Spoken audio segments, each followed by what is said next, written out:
Odofo ba ko pe urusi da ne maje nkwa na asode na wako owuo mu akoje owuo safoa egu obonsam ne yade ne empochire nyina adi ene ode ahofa hode abrame no mienu a na sese ye bose ene de mesebo a mebo no mede nchia ekoma mpani bi ewo achim kotoku mamu ma medi kan na memra wona ase e wo se ade yo doctor Frimpon manso atoso 9 wona oye achim kotoku wura mejina wanimu a akoa meda wase na mejina wa achia achim kotoku atrankonwa nyina na titiri achim kotoku man kunti hene ene jase hene me mamachi na machia nana kwaku owusu a woye abodoma kwamu hene osome da wase ejina pa amode gina ye wo mra mi siminu aketoa wo hene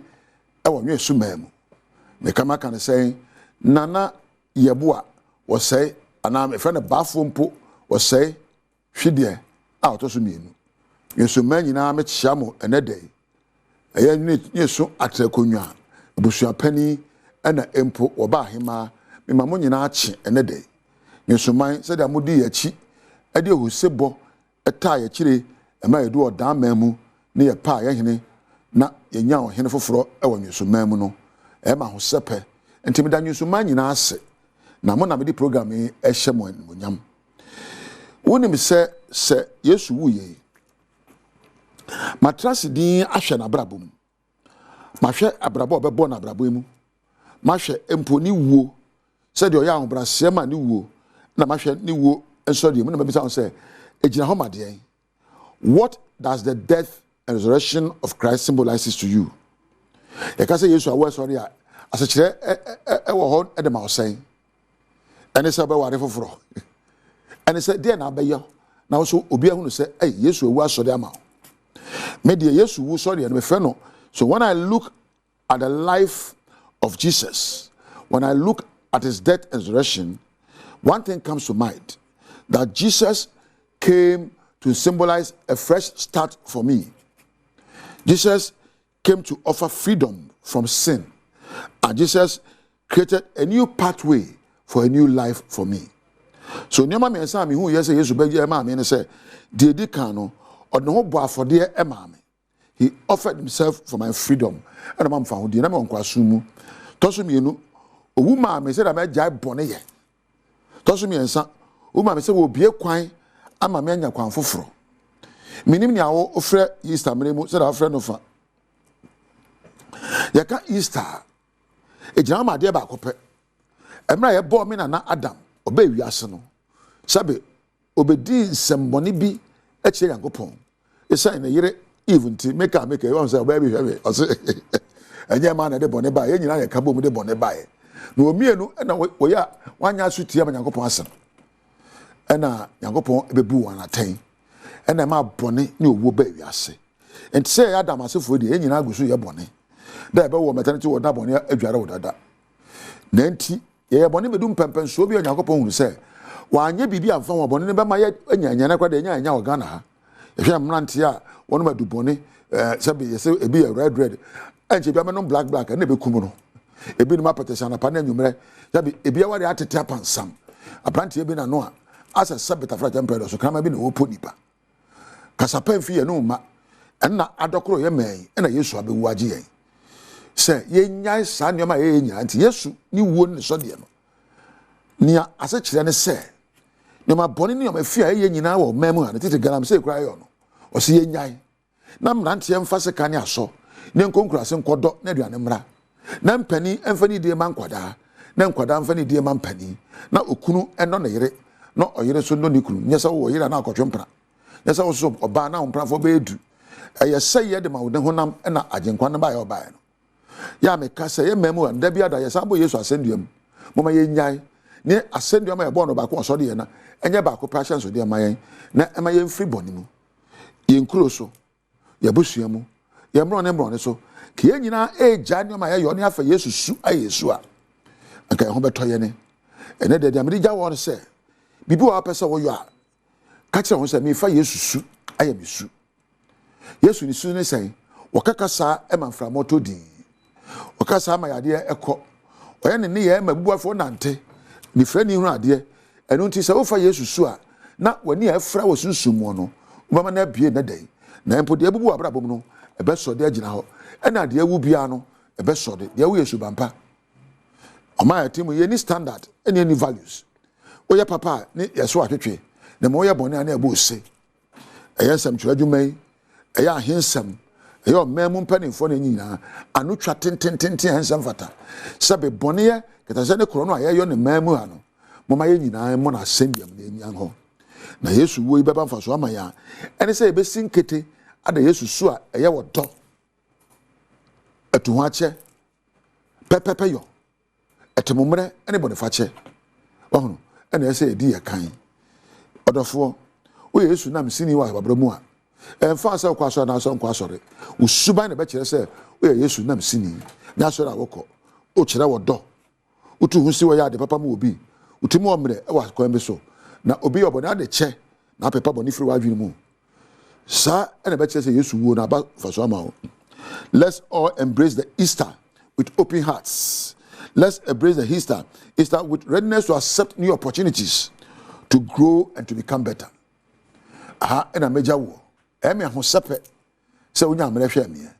Yesu wo no emfa so de mra wo no abusua no wo man. Yesu wo no empeja wa brabo nkompempenso a obeti meja ka se efede me ho atome na atadwe mate dene. Onya me ne wontra. Me de na se production room Mother Thomas Ade, Mark Weber, Richmond, Priscilla, Eja Webe Kampedu, ono obi production we ameda wase. Me ba camera na me boma me nua be ma Thomas and I'm penny for that camera chi.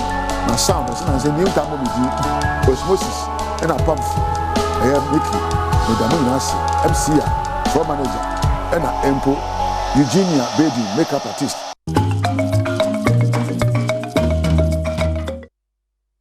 Umrano wadaji audi amaya Apostle Dr. Ni te kutego yeda se ni wunkranhye nsema pay de ade to so no ye bedwam kase nsem no ne obetie wo mu bi eni Ghana mampani John Dramani Mahama so de ne bosume ensia katua ehye Ghana Medical Trust Fund no emu eye Mahama case no yede ho nsem no ebebro na fe yakwa akohwe nia etia osofo ya wo hwe na gi so se ehia se ebe low shedding timetable bia eno ne sembi na no pay mede bro sa Adom TV bedwam kase o share live on Facebook/Adom TV extra Go TV at 119 DSTV at 280 Oko YouTube search Adom TV tube kwadomonline.com and some way ni bebre so ewo ho mede de afia amankwa tamaklo Majoy Trish Oko Facebook and Instagram Majoy Trish one more ho one tadi baako ene shemi afia ni dem yentie said nsem ni nkyeremu ankasa etie Ghana mampani John Dramani Mahama she bossa ne bosumi nsia katua na wode she Ghana Medical Trust Fund no emu eye Mahama case no na eno so ahya afoforo no nkuna bi ti se Edmond mo unya obosumi akatua sa na so de aba beka ho ne atumi de aboa ama pomode panso akoso. As the initiator of this laudable program would also have to give something. And so I've pledged half a year, 6 months of my salary to Mahama Cares. The cost of treatment, ladies and gentlemen, is not just disturbing, it can be devastating for low-income families. Estimates from our teaching hospitals reveal that the average annual cost of non-communicable disease treatment per patient averagely stands at approximately 53,000 Ghana cedis annually. Mampani John Dramani Mahama esan so kire kwan a obepeska e de aboa masa fotuo yi ebribia sika tene mu no watumi e de aye adwuma.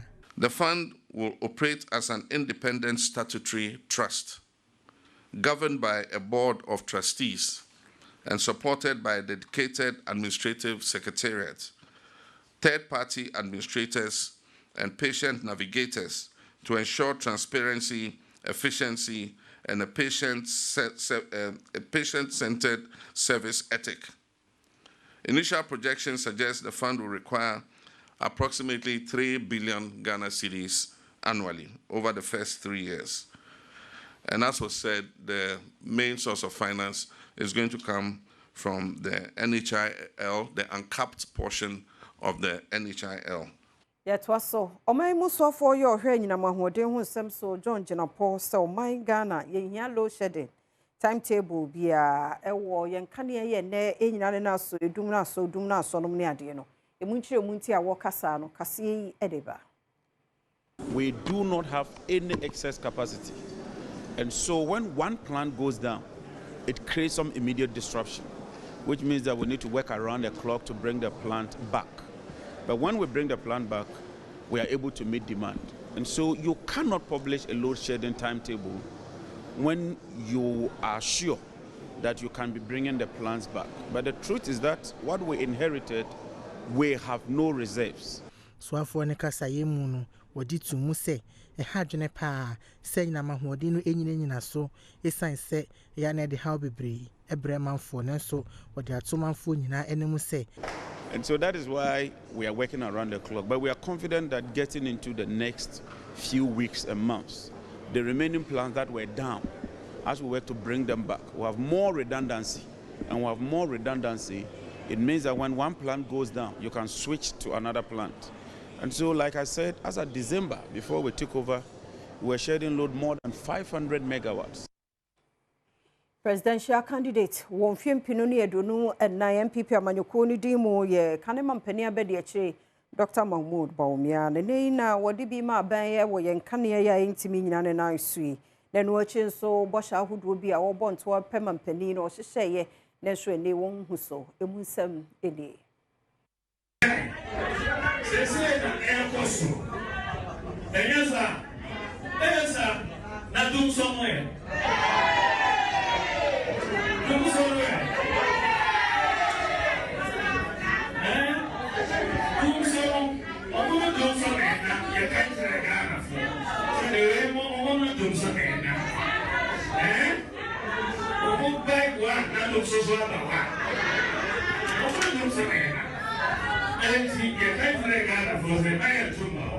Enwechi okade to aso say NPP amanyoko no besan ba be kai omanfo efa bosha ndc amanyoko no ehye ya wantimi ani so enkosi sabre no na Ghanafo ebehunu sunsun a eda wo mo entem since it's 3 months na omwaba April be 4 months be omwaba so by 2028 obiahu the kreno obiahu the kreno me give say obiahu the kreno dada waya obuga vote ama NPP osono no ebeba esono no ebeba.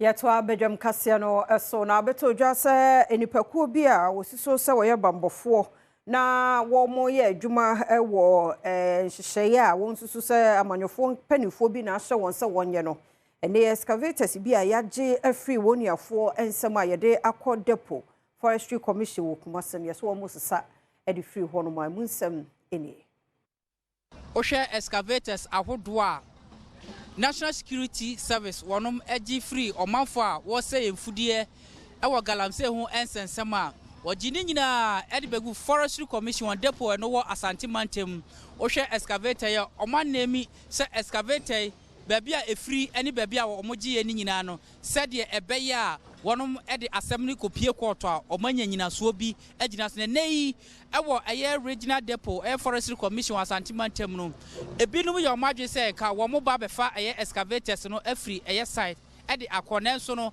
ye ne empanyifo atwetwe nkomo no mo hye se excavators na ekọ out ni nyina ensam excavators no baako eye enum menemo kasa ohwa wo mo abom modern a wo mo de ababegu site ye ni edi akire sebeye a wo mo de eye excavators yi ekọkọto empanyifo ene wona ehwe se woye enyina brasam ayusu excavator na ase yesuo ne ensase no omotimi achi wo munyina na afenso no emra ene omudi no omotimi ede afa ekwanpa so ma bibia etimi aye kama kakaku abrante amanebo Asante Mantem Fema gudie tuo ya ebinu ntu no kwanpa so ye frɛ no galamse no hunsunso aso na ebebre o enye nsuo no nko a ese no ne ye nkwaye no nemum eyade ese ye mmofra nwumasuan so enya sunsunso aso ye report a child rights international for the abano executive director bright appear kasemu no wohwe mia hodo yetu galamsey na nkura suku sam ho nsam no mia ni mu na yeteba fom emu nsam eni.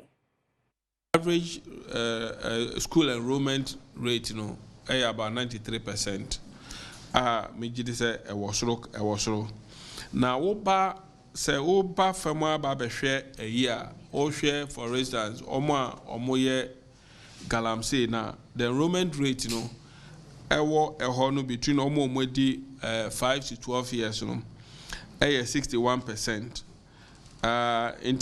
Clearly no share the productive period as a crowd code school though the average near 93 but when it comes to mining areas 61%. And also about from almost between 13 to 14 18%.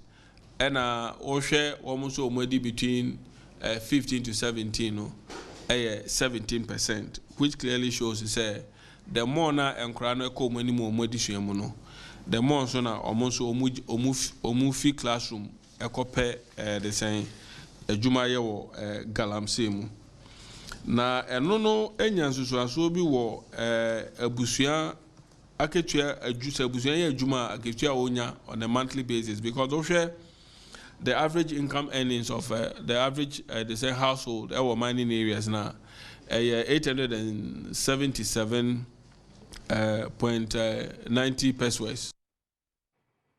Eguswa ya wangumasia mu osofo ya wohweso ya Haruna Idrisu de to Ghana Education Trust Fund penifo ni mo se ne sukufo bosia ya de ma wo mu 60 million Ghana cedi no yempeja mu nko 150 million Ghana cedi na ntume mua wana won to aso suku ni titiu ne ankrankra de no sebe ya omo so hu ba henha wo sikasem fam e wo bra wo ko school no. And if we anticipate expanding it to cover other students in other institutions, especially the private universities, I will have no hesitation that into your 2026 formula, we double this amount to 150 million allocation to the student loan trust. So afọ ne kasa ye mu no wachire mu se saa mpagya mu yi ebeboa se de ebe ya adesuafo a wonom suade ewo ankrankra suapon mu ya wonom nso onimade no nso wo sikasemu ahokyere no obetumi aboa ama wonom adesua ho nsem no akwanimu. Government is considering expanding the student loan scheme to students even in private universities. So for this year, your remit will be to look at what is obvious and natural within your mandate, but it's a desire of the president to expand it to other Ghanaians who equally are struggling.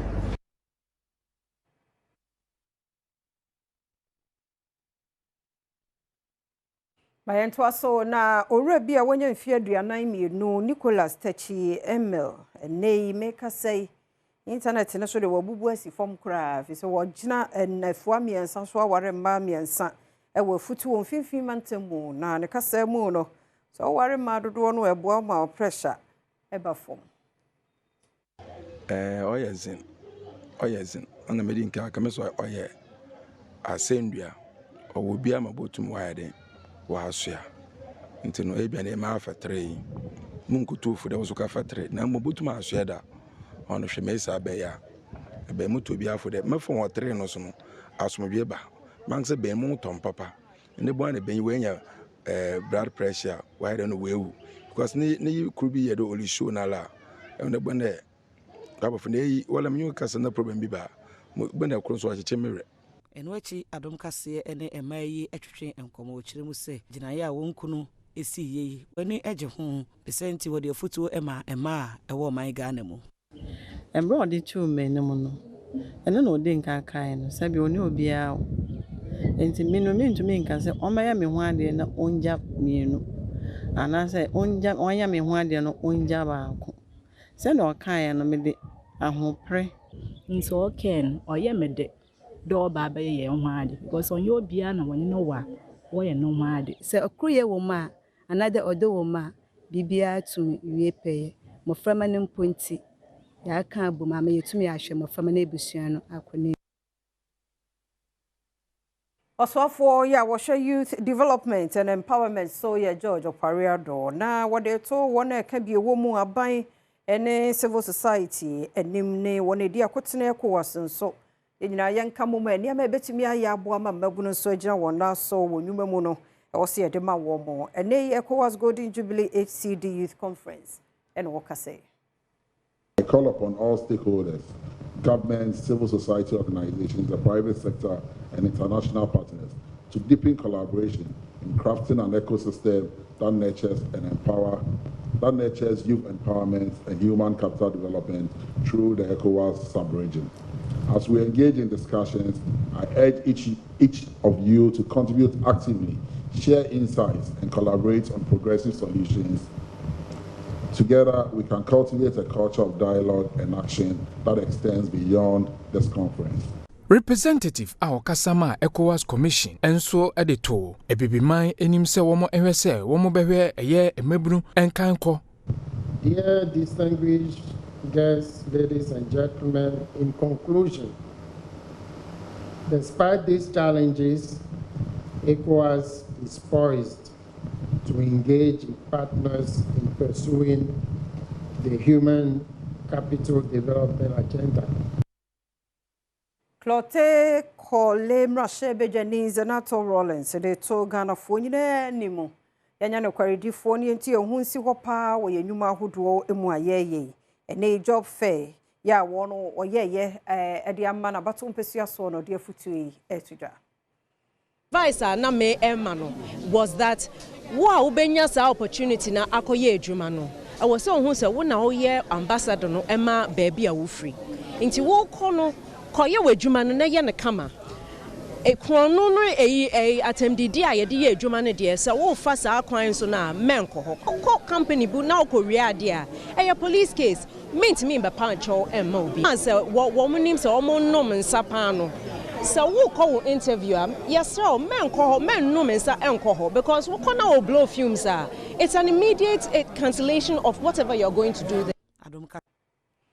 Mayenya no so na Adom TV Badwam kase na ha ne brema kwan na no pay ye de asiaseda ne ye wo de emra ne adaje a wo de ma ye twen yem biem ne emfa de obon krata no ne online de ento so ye kwaba ya mo chibiem samo akwaba do ba Adom TV Badwam so ye da sepa radio force 97.1 ye ma mu nyina achen ye da mo ase papa pa erade aye bi aya ma ye fen so onyame mre ne mere pa enti media mempaba udie wo mu a wonsabeka rade mreso a be ya ma ye fenti ma do bi ka bi mu abam da yere ho anapem ko ni mu ate ibu a woti a asa ewiase wo beja obi da bi emre no so a wa bu nse ne ma betene ti koso a na ye de wo ye no ye mo ache pa dwumade se Badwam ne de 5:30 pepepe ya ba se Badwam ba TV ne de gina so sa ye adwuma 5:30 ne ya ba ye ba bomonyomo a 40 ho 45 I say Apostle Dr. Nita Ekuti Godim Kwanshan Samna Bro. We are news no ba. Near we news na ye be ko near Sabijina. Say the one crata on the online dear. Nintendo ne brasso ye day bro. We are good moon some beba health tips. And so it won 5 minutes yen check into Sutie. Now fair who se pa ba a semi ka interviews ba kumi no be room na fin pensem so aba. And no need jumadi se Badwam. Na fe station sit Adom TV ne dear programs be brave. Ewo munti ya nyi free ha na ne opesa otie wo hwe bia nso ye de be ma wo Adom na Adom ye amamni ora sante da kon aka omanhene aka obolo daddy aka Seben aka PE teacher once PE teacher ne gina hasaru oye so open di papa me wa chen ya obi ade afetiri de chi da ho na honti azedina na me chiro mu ya obi ade afetiri de chi da ho Nyese kind of da ho fetri de yaka le da ho o pochano yaka e no ade oni amame na go oni ma si fo se jom o si amem e na oni yaka isi amem oh una efe e da se e che busuafo nyina obi awo oh nyame Adom bibia e da fofo nti tiwanim o so awo na onim kusu tiwanim ade eni wo mu na kusu ada obi de oka obi ade fetri de chi da ho Mimi de insulation na da ho. O de na da ho. E ka se nsua kasa ko an bebu amonti ase. nti fetri de chi ni ehefo dia inzulezu hefa na wo ehɔ na be hu ya chi la kwa se kama tabra ma no kwa ebiri ni so eda wo so amfa uni ma fia ma kwa no ma me esa hu eda wo so nye masem ya chi obia ye ni komo kakra if say nsem de bia the doors ba wo so wo nsem ni bi wo ho wo dia no mu kwa say fresh eti ye ni komo afia fa number no to mom quickly 0302211701 702 704 0302211701 and rank had you show no yep oh yeah na yeah what is still region here so traffic and dey jai me say nra from 7 me do 9 oh eradu I feel me now kom na me 9 tu nyina ya me ya ha adwene ana frezu kwa no you are not in gentle so to mbenu do na na etufu se nka ye be ya empe we nja se now you are not guaranteed ebu na poli bi hwansi form na fe kwan ne baby atutu na nsu na kotamu na gata na level pepepe eju aho ya onim ho ye dia na onam gata nim susura no aka advice ne say baby a won ko da won fa den show to amenfa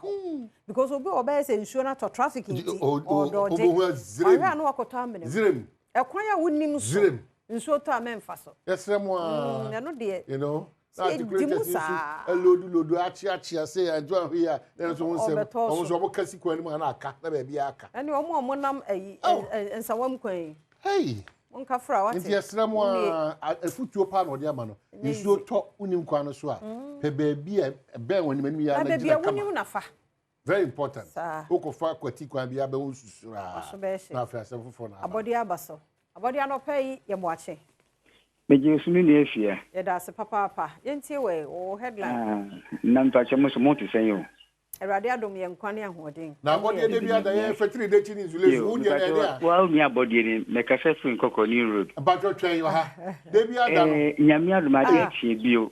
Abodi en te mo kate mo ho mi shegugu ni ade. Ye ha de nyame adu so na twandura.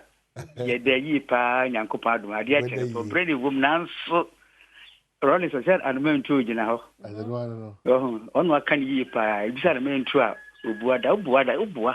Would you know where do which may Buada? But party out, but one is can be a few more. If you take a Radiamia or didn't quay, let your sister trust in the big ship share a bushani for him and Yama. I didn't cheer MOBia, but didn't go via Mekobi Swaba. Yeah, say Helena, I was so. Oba, and I'll pay him watch him walk. Wow. Yeah, ni afia. I'm papa. Nyame adom na ufre here no pay. Me free Kumasi. I hear pote o Kumasi. Kumasi Tanoso yo. Na traffic net say o. What say? Traffic net say about form Tanoso abu akwa e ho no eh so for line. What dey say Nyame ase. Enti oba. No pay bi me frame mo ayeboko. Asem ba ko e ha me pa.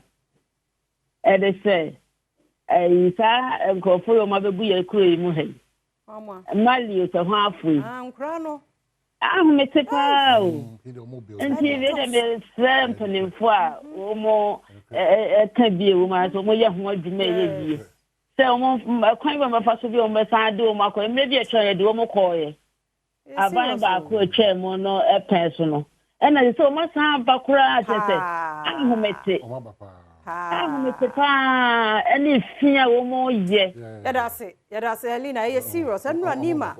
Hey, me say me who minim so mujeja kwa. No we dear. Any public brain. Omu dreamika.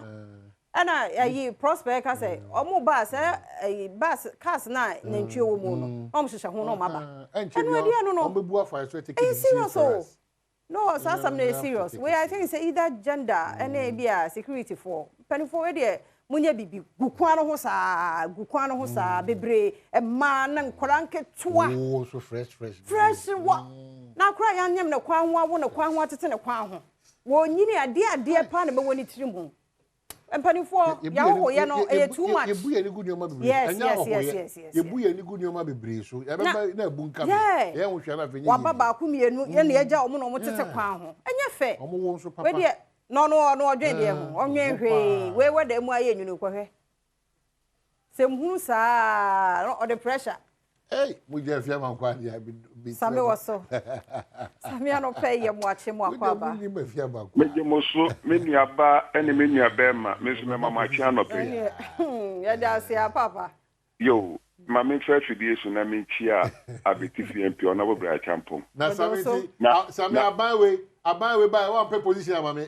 Oh, what me mo mienu kwa amode me afa so wo isemu na me ko buku rosity ma moni pa mienu.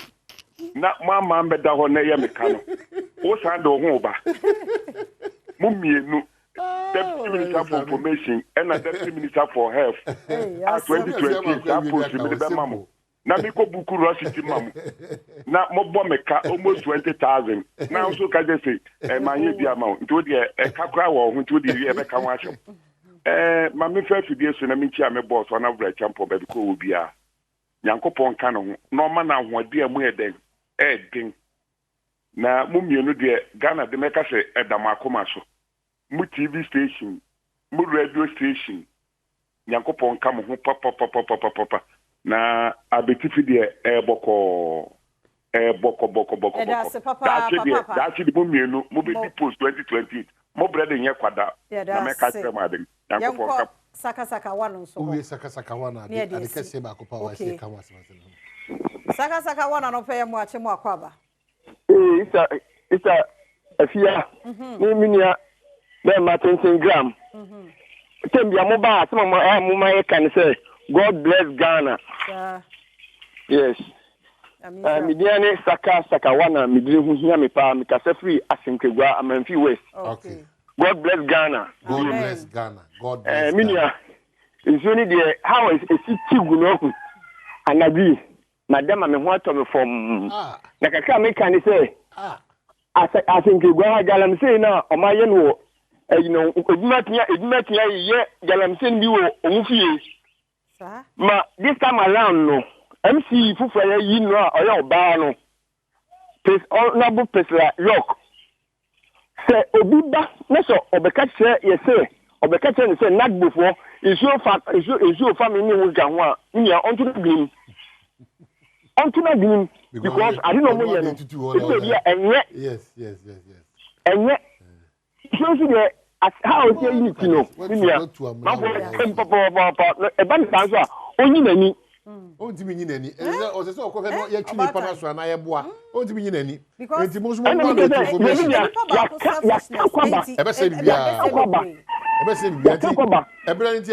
da waka no very important wa nkasa de aban ye nyina yi so oboa se efoma gudi ye tue ntuni ne kwa so onkwa hia me nkwa hia asemasi nkwa hia obenti nkwa hia na wa nkasa mofra wo ho wakotu dem na no da ene so to na se begina dere wa yesi nadmo fo mra yemfa emo ne oil wa na wo ye wade eti ana mo ba be kasa na aban na onye ewe na aban na onye ewe a aban ona sudie de ba ya boa ma sudie ne emu do a na edo pede wo ye na wasabe omo ano den so abonti ene ye de asem de we na etwa to kra president mama nyame shop amongst bo shani bi o share no and they say nei life saving fund no medical fund no what two anamo a odi ose ayoyo dia na hia me say managers of this fund no mama education on it na fe mama entiase nyoma ekọ eya hodo a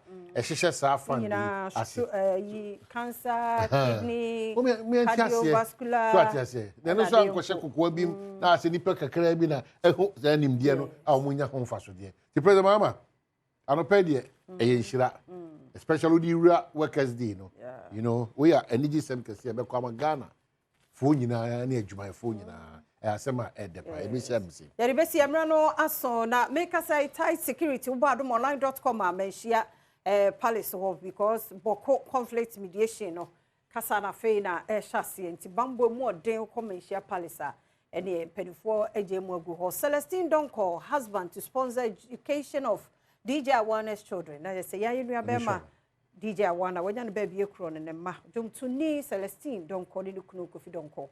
Say jankura no so kakra ombenya ombetime de aboa wo ama wo mesua so akwa animu tie no so ewo animu ha ne nsam afoforo ebubadomonline.com a ewo ha yeda say emre ni adaje a wo de ma ye kwe agudie mu nsam Eric everybody ba health tips no wiki mu nyina yakasa fa malaria ho so hu se nsuo na etoto ene pade botwe ene gina mu ni minimu dududu so onto nwum bia o se boys ne keke pani we dia ya de dede sa ne fansa hwi ni mu padi nti ye kona padi dia gudi ho nsem atwaso say ama wakwa ba de Badom TV bedwam ana wani go so a hwe ne brewe do say media go kensem ansa me bromdin adenya me ba Bernard padi botwa sra kese en koma mortar Guinness yes onse se na weda na ye sisi a me kanfo sa dokodoko bia ma wa ani se me kanfo dia onoma na wa yare dabi ayensa ne ba ko pe sa dokodoko a ahoden sa wom na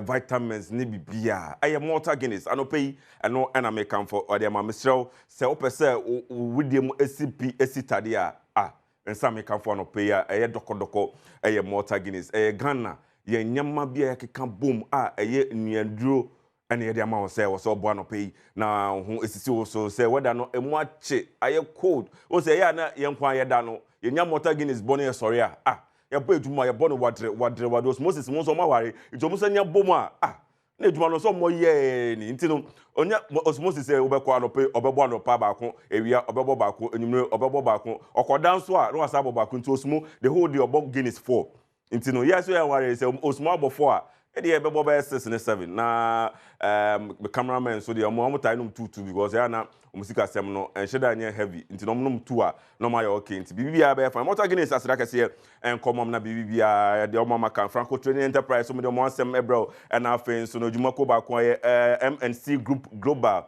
almost be the Mohansem Ebebe. Money Jumeko and no pay, Maso Massene Semefa, who came sim and some DB Madinameba, Bernard Padibuchi, and chance if you be mine, so name me mine Ganemu. National Semi Coso, our good dear man, I own him say no, and a UEFA Champions League semi finals, first leg in a toja, our Emirates. Now, Arsenal, actually, Real Madrid, Ebon back to back. No be any sank, Arsenal, they are much PSG, Abono, Bear, Kami, and Sam Montimis, Manarakan, so no, Fofi, Antoine, our England, I'm Arsenal, Tenefie, I'm a Paris Saint Germain, a Branton, Adi Dembele, eliminate, and Onya go no Edma PSG, Arsenal, Betty, at 5 minutes or so, on Montimia, Fakoto, Anya, and Quencher. Some highlights in the coil.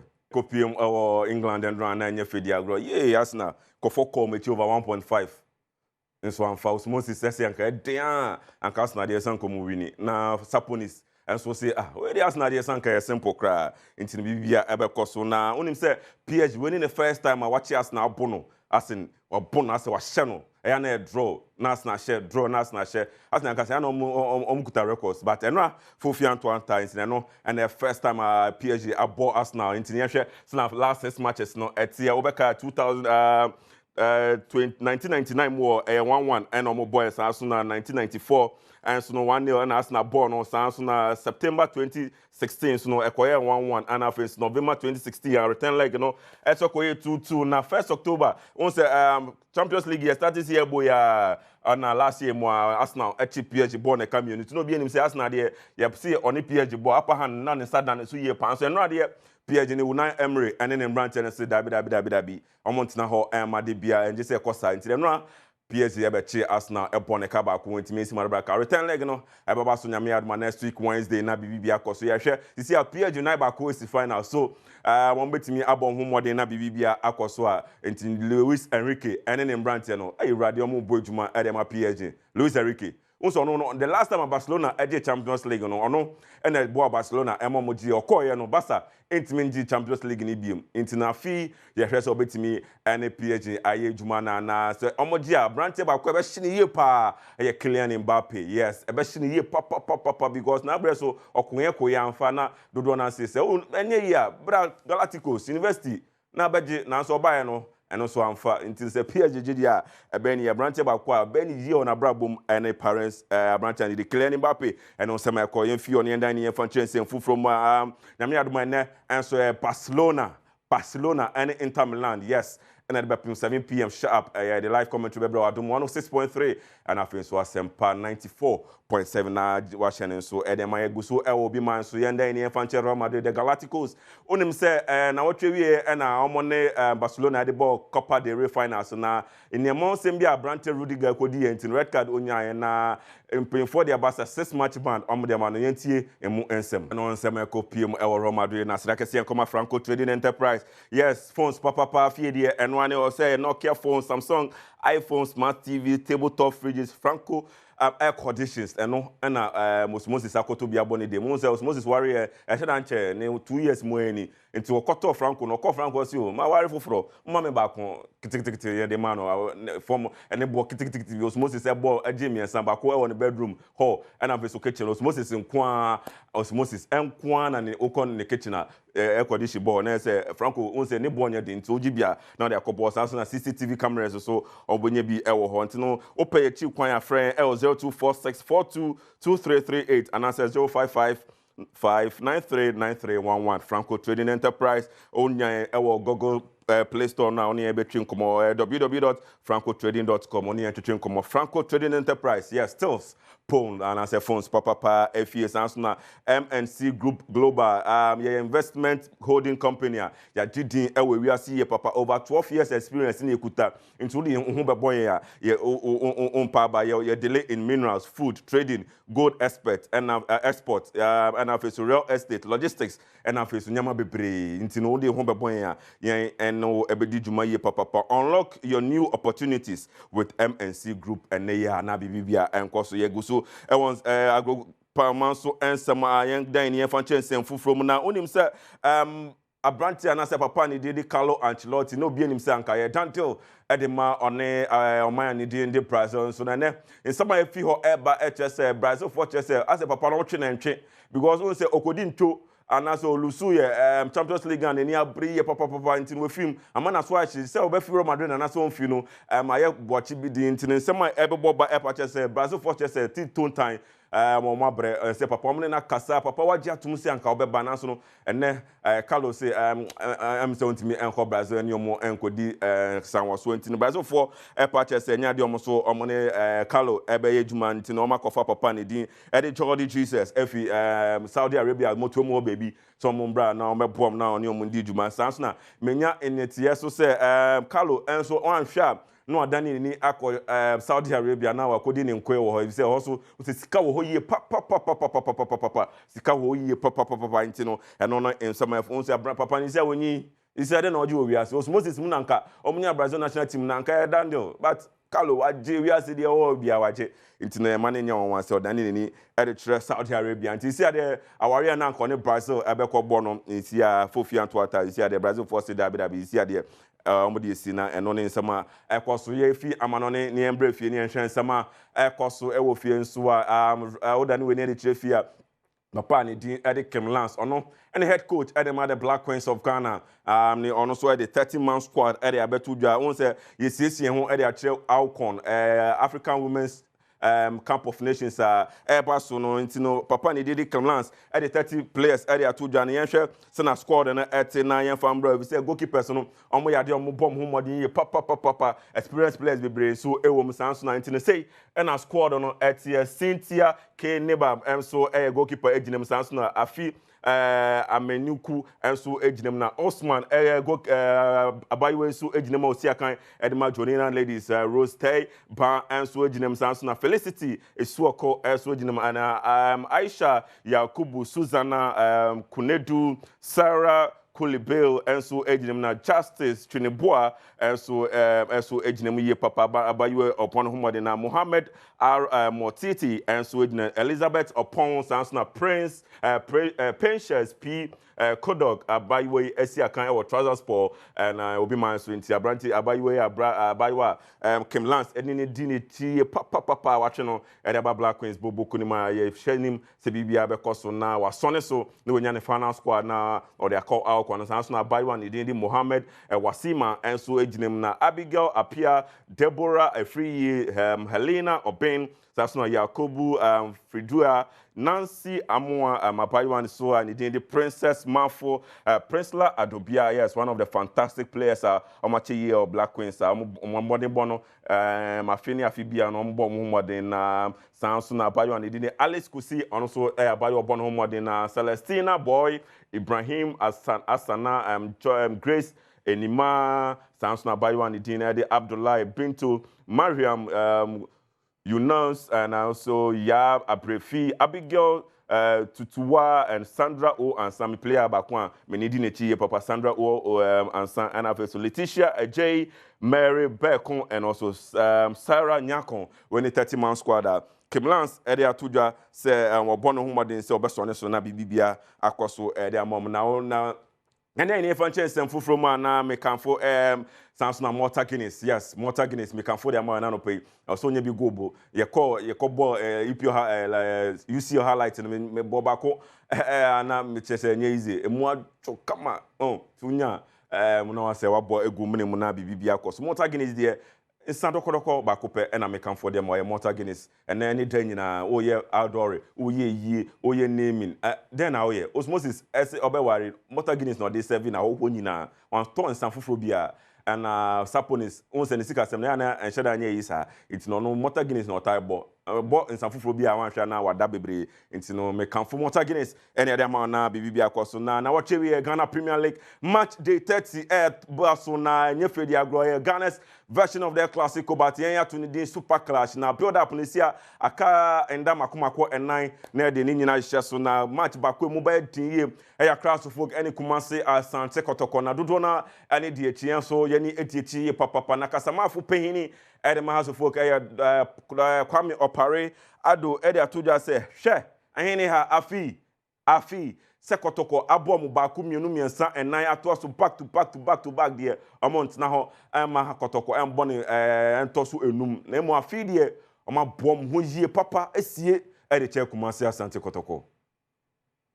In football the most important thing is not to concede. If you don't concede it means that you are ending with zero score from your side. It means that you'll be in showbiz. So now the most important thing becomes that how are you also able to convert your chances that you get, which is something that we are also working on perfectly well at the training ground. Hoping that our preparation, our planning and everything, because don't forget that for the coach, Madam for Karim Zito, we live in the same area. Karim Zito, he knows the Karim very well, he understands football very well, and we all appreciate him for what he has done for Ghana football, Dreams FC, and the Ghana football as well. But this is Hassan Kotoko. We have to make sure that Yabuabwa Yamuyi, and also Nimse Hassan Kotoko, that any idea Abruwajo, we are hoping that players and also Omuti and Supermono within the 90 minutes, Ambe Jumano, our patient also, and Eddie Amaye. Yes, and on some copium ewo haso folk any Kumasi Asante Kotoko na Kotoko so ebon modi papa dia ho sisi nye Fediagro koswe Kumasi adakojachi ene importe mo enye Fediagro ntina no ene nsema koswe Kumasi Asante Kotoko ne haso folk yenhwe haso folk ene Kumasi Asante Kotoko last 11 matches omabo ewo home has abo home no yehwe sena eko ewo hono ne yenhwe ntin me pa director fato so mame na yenhwe last 11 matches Kumasi Asante Kotoko aba Accra Omani has folk for Bona and Fedi agro ye crack 2010 2011 Kotoko Echi has folk Bona come you know ma went to Maracas 2011 2012 season 0-0 na 2012 2013 season no I 1-1 and a copy was 2013 2014 season no Kotoko Ebo has folk 1-0 Samson 2014 2015 season no Kotoko Esabebo has folk 2-0 Samson 2015 2016 season no Kotoko Ebebo has folk 4-1 na nenye Fedi agrokra na enye di eze krakra so na 2016 2017 season no haso folk eche Kotoko bon akaba kwa wentimi esi madabra so na 2020 2021 season haso folk bon back to back esa eche Kotoko bon akaba kwa wentimi esi madabra na 2021 2022 season so kwa 0-0 and na 2022 2023 season haso folk esa back ebeche Kotoko bon akaba kwa wentimi esi madabra na 2023 24 season ya mu ya ana Kotoko Achi has of folk born a camion, so when to make Madabraka into last season, and Kotoko Baha born now. This is the Omo Okokumasi, a first leg, and I call one 3-2 in favor of Kumasi Asante Kotoko. Intino, yes, second leg, yes, se hwan and a bebon home warden. I am Gusu Ewa Kumasi Asante Kotoko. So focus in last 20 this season, you bought 29 matches. Yes, has dying Kotoko dying. Form card on your why any bit medium kunim award now 3 away matches on Intino. Yes, and I would call Ghana Premier League after match day 29. It's also folk our 45 points. House of folk our 45 points. Other seat position. Matches are ball 29. We're winning more 12. And we ball draw Makumako and Chrome 9. We lose watch and after to go sir wash and as a go sir ya ball atun tinem 25. Hey won. Goes Makumako 25. And House of folk ya ball aguna tinem sa 17. And I watch and Kumasi Asante Kotoko. So the ancient summer almost so so far or 50 points or fourth position. Unsa Kotoko but that first kakra, no by that third kakra, the see other fourth or the Koshiasu folk. Now wins awenya Tamana Dr. Prosper na Teogumo na 13 na Karim Zito buy and or the Bakwabe count into I 14 na draws IPM I 8 Makumako 8 na say and Chomedi ayan soon na first we go sir. Oma share 29 and so the Oma consider 21. Yes, and no any copium or into vice versa that is Z into no any copium ever honum na afi super clash no you need the chi papa china na the chi and then the fear that so no you the more updates ebe pro the Ghana's version of our classic we ya so the super clash and on in some IPM more ya the on and dia other when the editor pobi man as a folk e dey ayon konkra kesi ba ko e hye so amone kofodia sympathy 3 p.m. sharp we omo the tinti omo pem na Kumasi Asante Kotoko se bia coach and the Abubakar Watara and then Brant and purchase a feed your ma we atas so ye papa na be kai and no the bros papa ni di e de ne ya ibonte gbese manche e purchase ono and a fee obedi as folk team no enim na on yakwa cross sports no akwachi Kotoko abono we say Kotoko nsa dom so too much amokdwe ho amonti asientie no ene nsema epiem ho na no pay media ma wo super clash no nyame adom cha ene ade chie de bepiem ho bia so ede mama sra kase Encoma Franco Trading Enterprise phones papa fie Nokia Samsung iPhone smart TVs tabletop fridges and university for na se omoko yo moto bebre na ede call Franco air conditions me can for ede ma Samsung na CCTV cameras and so I can for ede ma na opay chikwan ya only any someone so 0246422338 and answer 0555 939311 na bibi anko so Samsung and sa dokodoko na pay mesa I can for ede ma Malta Guinness aye Malta Guinness ye de Ghana nyama na aye intino en sadokodoko a ogisi ho a se odichi fridge mu so pe no nyunyu so no se enyenyu onuma ni nyina aye ma o aye ma ni pedua na nkasa intino saba ko a mekan for them osmosis ahyebo se ni sika sem dudu se enko yi but obeto ade ma obibia anano pay o obedwam team ne so no bianom na ne ho atono na e form na weda na ye no na bibibia akoso ede manti Malta Guinness anano pay asra kese enkomo mo ye papa because se ope enuanu bi bi ti se vitamin B ya kan bom unse vitamin B ne eye mani pedua na nkasa intino eno na mekan for ede ma anano pay inti proudly made in Ghana, symbol of every bottle or you can buy and as a purchase Malta Guinness we move unse edinu kra ne honam se Malta Guinness we move ezenye fedi agro Malta Guinness na no pay ya de masanyame enchira mu ye papa se mugu so eboy na ye bibia enkoso na bibia enkoso efama yes proudly made in Ghana we move campaign ewrade nyame into so oto Malta Guinness na o de hwe ho ya tro proudly made in Ghanaian nti oye Ghana ni na oto a on say abrofo ne ba ha no man san mo no man no because made in Ghana goods ni de eya na papa nti ye kan for made in Ghana ma nti Malta Guinness nsa aka bia beka dem na no ene sama aka media ma sra kase Encoma head of swag omo no ma shemata de sounds na executive fashion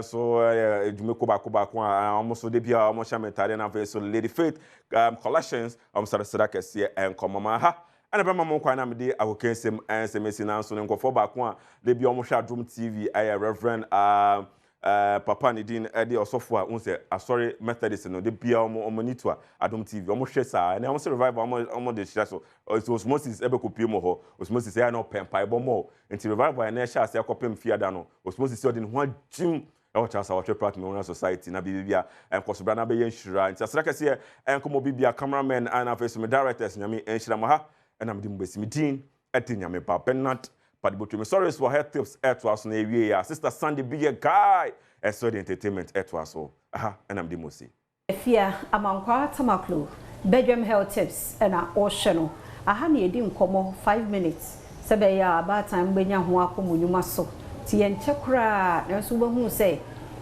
ebedu fiada no na wasuade bebre ya hyase adwoada ya kasa fa malaria ehu ya boni nyina atofa adwoada no ebinada so dog de femu hwe horses ede ma itimi de malaria brain tontom no se ya na ye creating tontom no nenenso ye behwe se tontom ni bi nya wura ne hu nsuo ne wura be body ni mu a ye kasa manya malaria no a ensunsan so be de na ede ama mahu se ni aye mi malaria nti oso mi tu ho anamo mene doctor mame ya esel ena edin komo na wochimo dog ena so na se ne nchechira wode maye se malaria ba ni moja mu a ana ntontom na kame no mo ba mi moja mu a science be na be dan yedi nti se wonya parasite no wo moja mu a na je say wonya malaria no obehu se ebia wo ho na wonya fever ho ye hye nipa no ho ye hye sometimes so wo ho na awode no ontimi ndidi I said numia ni unity papa no wayemre so commonly me nema see ebi no wo ho kra omunye test ko meka so omunya malaria these are common things that signs and symptoms are obehu but unse nkwala no so wo ho a obehu se ebia kwala na ebia onyi ontimi nkataba wo ho a ne ho ye hye wo ha obobrim umani no funsu ono enu so betumi ama wo hint say malaria na kwa nenya so these are common signs and symptoms that we to menya but say yamfa ho edura to me progress say da obehu say nipa na fe no edura na ye hu ni ho adwuma na ye hu bibia obehu say later na nipa no ni nkosua ye yellow akokosua de color jaundice ana so odwunso aye say cook na ebin so ho a unse nipa no wada go friend na on sorry say when you are comatose ka cry say on your conscious or your conscious malaria na so when treat no asase na edidi komu a nti ye wo uncomplicated and complicated malaria but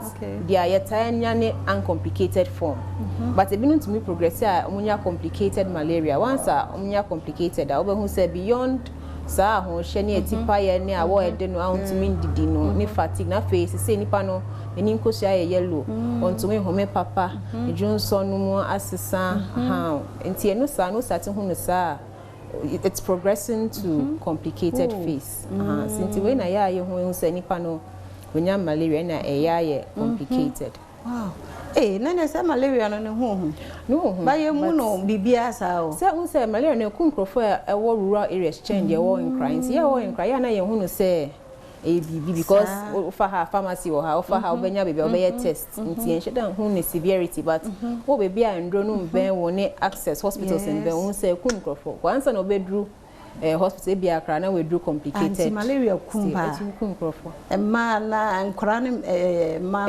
it covers all kinds of people but the children are more vulnerable so no omo death na more change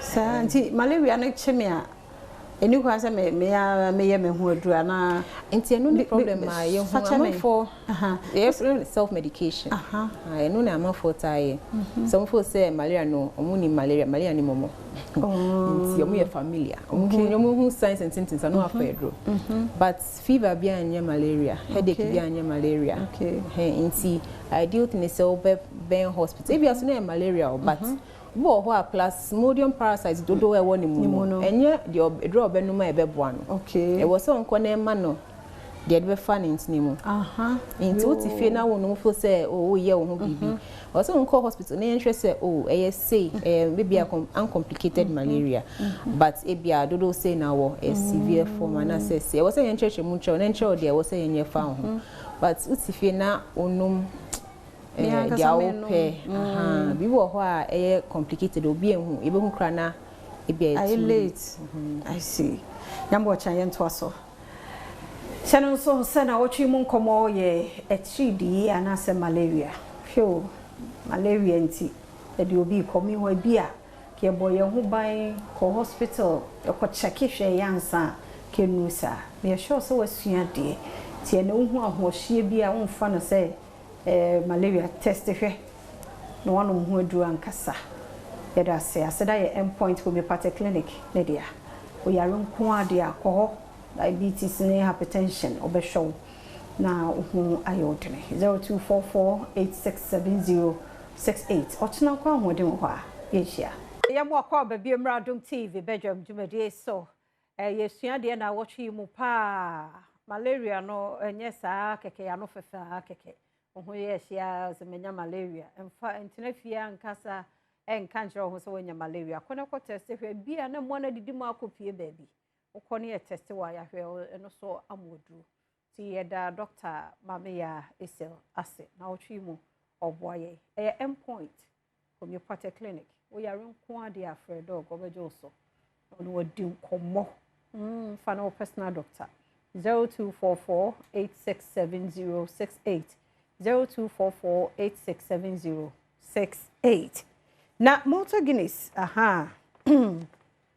Malta Guinness is actually so dear no label na wo ho no yellow no e pop paper no odin em say eya ne me yi kra na yellow no ya ife ho ene ya tro ho proudly made in Ghana nhu eno dia na Malta Guinness Malta na do so ba hwehwe Malta Guinness eno so no ma different e kom do kra na de odi kan je Malta Guinness e kra hu say ama wo energy be different kra because B vitamins no ewo mu ma a eboyen yie ti awofo ne abatan no bia wa ye adwuma bi na ewia no ope bibi kakra bi dia support ade a unya Malta Guinness na unya sa pai bi kama wani so de toaso a ona akro no full meal that's what dia wo ko wadi mu ano no nkra no so ko school a so de beto to de sugar na e bebre wo mu de unya Malta Guinness ni bi de show mu emu a fine kama say na ubo nkra no so esa difference no yellow no out label no say yellow no ginam ni atro ho proudly made in Ghana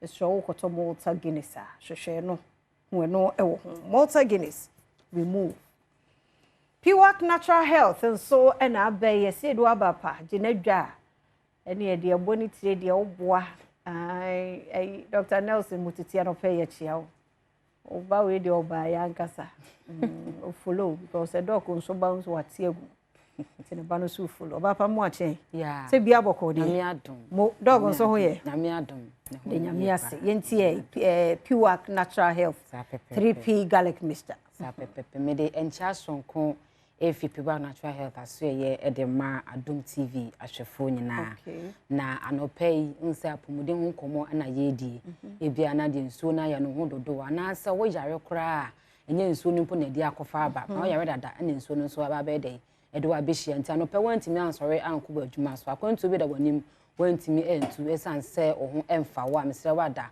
Fred Dr. Nelson 0248 92 88 24 0248 92 88 24 for Dr. Nelson says na ya we be da osu bia kone disease bia se be ya wo fa wo maame wo nana obi a oba ukunu ojere ya we bia ekutia wo ma wo muntimi nsore waka enko madwuma so no wo for Dr. Jimmy de ye pass wa ya krado se obetie wo no waboa wo na ya de bia no otu ase e de amawo ene dem ni obedi nkomo afa sleeping disorder won say yesori anopase ni ekọ enwuma so anopa wi enwuma edu ho a ewo say yekoda ni enya ahomegye de ma ye nipadua no ya adwene eni ye intestine ya adwen eni ye digestion no ebetimi akoso ye ede amaye nti ena eya de enhuhia ye pa ede ma ye nipadua na ye kasa sleeping disorder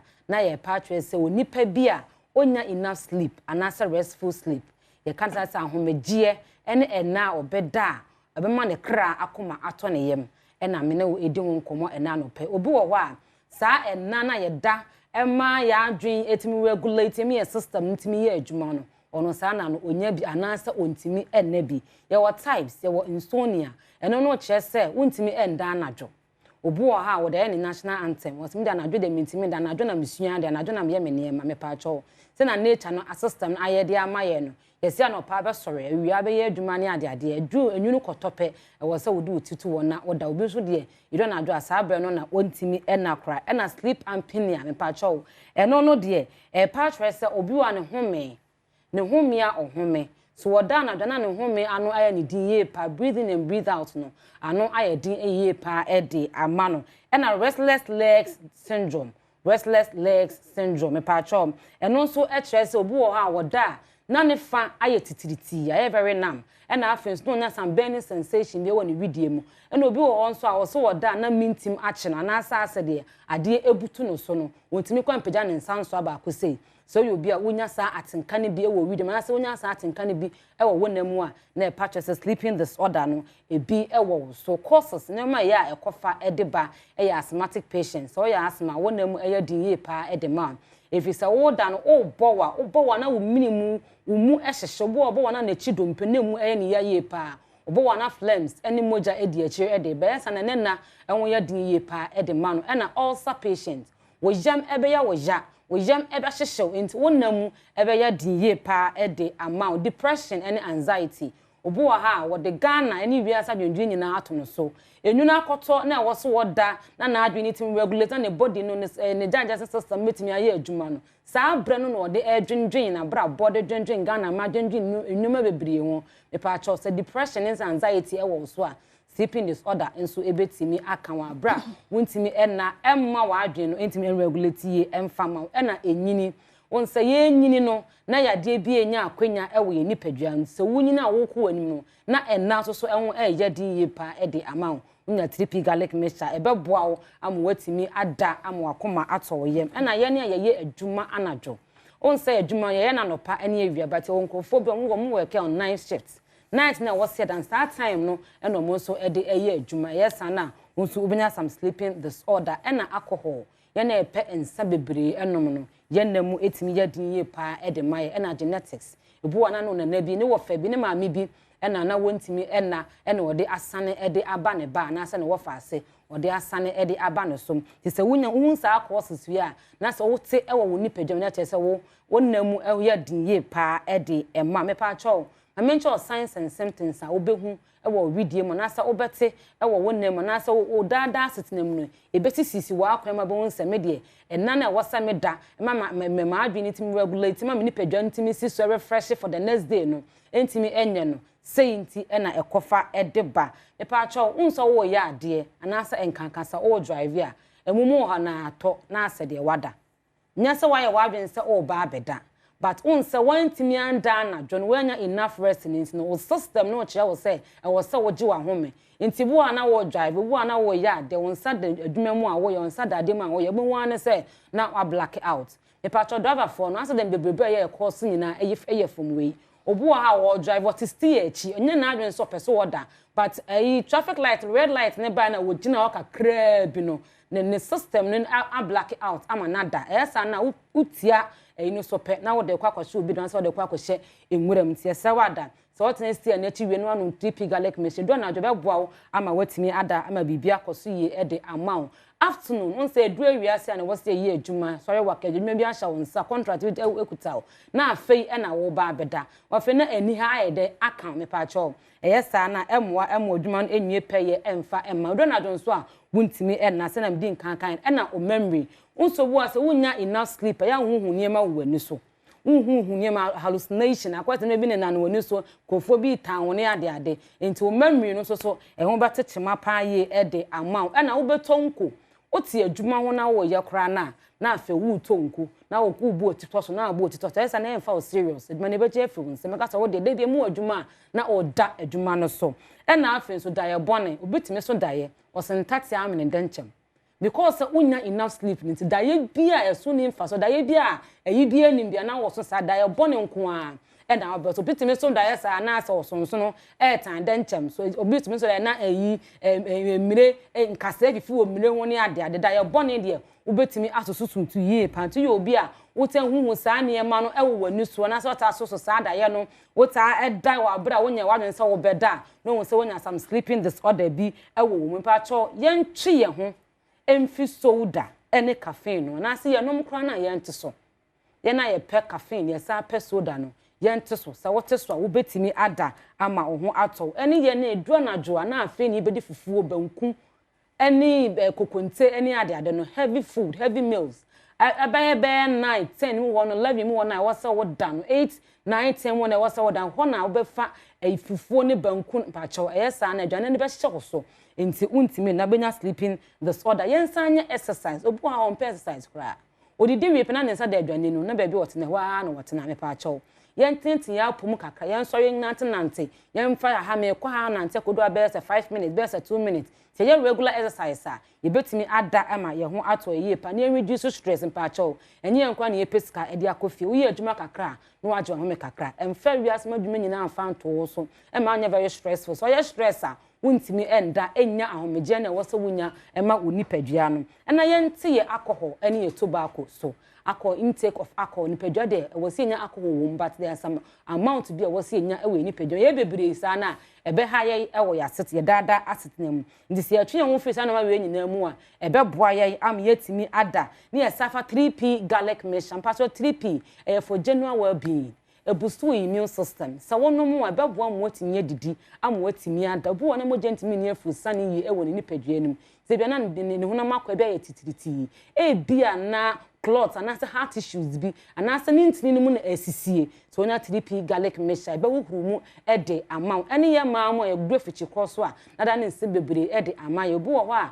na menstrual pains e be koya wudie mu ansa na wawie ne nsabuo no bo won so na de emma na bo won so na de ba dot mpa chaw so na 3p garlic mixture e be boa wo diabetic patient prostate cancers ene ade so mfa 3p garlic mixture be boa ma mo ni padua no etimi agina so p de amount 3p eye garlic ene odomakman ha ba ene nubuna ene a team of doctors omo work natural health omo ka omo tiri bo mu a omo extract juice na ewo mu no e ma ye minerals ene vitamins a boy ebuso ye immune system uyo obi a wota no 3p garlic mixture won tanya no fe won tan complain sa oyare yes na beta ko so yakwadefo adwuma na e wo de apa betimi aye but da bia wo complain sa oyare ni nti beje adwuma no e de e free won sem to compare 3p garlic mixture enom na boost to immune system a onkwamo na ewo mu no ho nye den enkunta ya we biara ba be attack mpacho 3p so okwa herbal shop pharmacy shop ne drugstore bi a ubenya bi ato intina me kam se kumase for ye nyina ye nko dane herbal Kolinak herbal Criske herbal Tamale yanko wofa kojo herbal opsi tamantasho rango no de ben lucho mat wana wa yanko muni away enterprise opsit wa katija ko for you for yanko Gafson pharmacy ne be total 2 Beno pharmacy ko for na afin so ho for yanko Abesam takwade yanko AA Mensa nkoko yanko Isaac Drugstore anasa Hillside Pharmacy asamafo nyina ye moshi yanko Ekus Pharmacy tema community 5 Little John ye wo PV no be run about one na so open do don so etu a ye nyina ye moshi yanko Okanshi Angel Herbal Okanshi Angel Herbal yanko na yanko 2 year de na yanko to mpacho yade ya entina wo ema yade eni wunya entina wo ema yade enti contract anasa wa the opportunity a control to open mu no ye beje e de afi won 70 frɛ yen e 0248 92 88 24 0248 92 88 24 anasa 0201 aso aha Piwak Natural Health and I yete one more and canon 3p garlic mixture and I wear drama sunti ofre one more bejo so screen so number no e wo hono ni die mu a wafa de amaye fache yempa na emre no ha ya na ekọ kakra ya da se pa na yetwo so mamemfa ye Design and Technology Institute for enfemu admission no ekọ so about time no a mo hweme ni die mu a Design and Technology Institute say yemfa ye manemra once to me a baby obi o hono hunu ne se won sa no nyuma bi yehu ne so ye fechire uhwe uti bunya problem akra na wafa no as wasiesie remote bi na da ho wo phone bi just uhu ne say wo de wo hadwe wo fechire hwe dachi eyi engineer no omo ya ade pa nti sam mofra bi sa ne nipa bi a uhunu no wo family no mu no Fanebra Design and Technology Institute no so omutime mua no say ye fabrication, design, innovation, graphic design, sound engineering, animation, photography, ne entrepreneurship ni nyina no won bi ewo Design and Technology Institute enye Ghana Hong Kong we ase afana ba bia on cent na je ho ntitumi ke na fa oba no bra ho for 0541 693534 0541 693534 na de kire wadwe bia wobusa na wono wakasa Kumpu Ghana eguso a sales na 30th ana ne last 50% off wo product bia wobeto wo mo ho say LG say Samsung TCL HP Tecno Infinix and Itel 30% 50% free so na last sawa chumi 30th April promotion mo sha se check and then eweto chumi ke na kotobi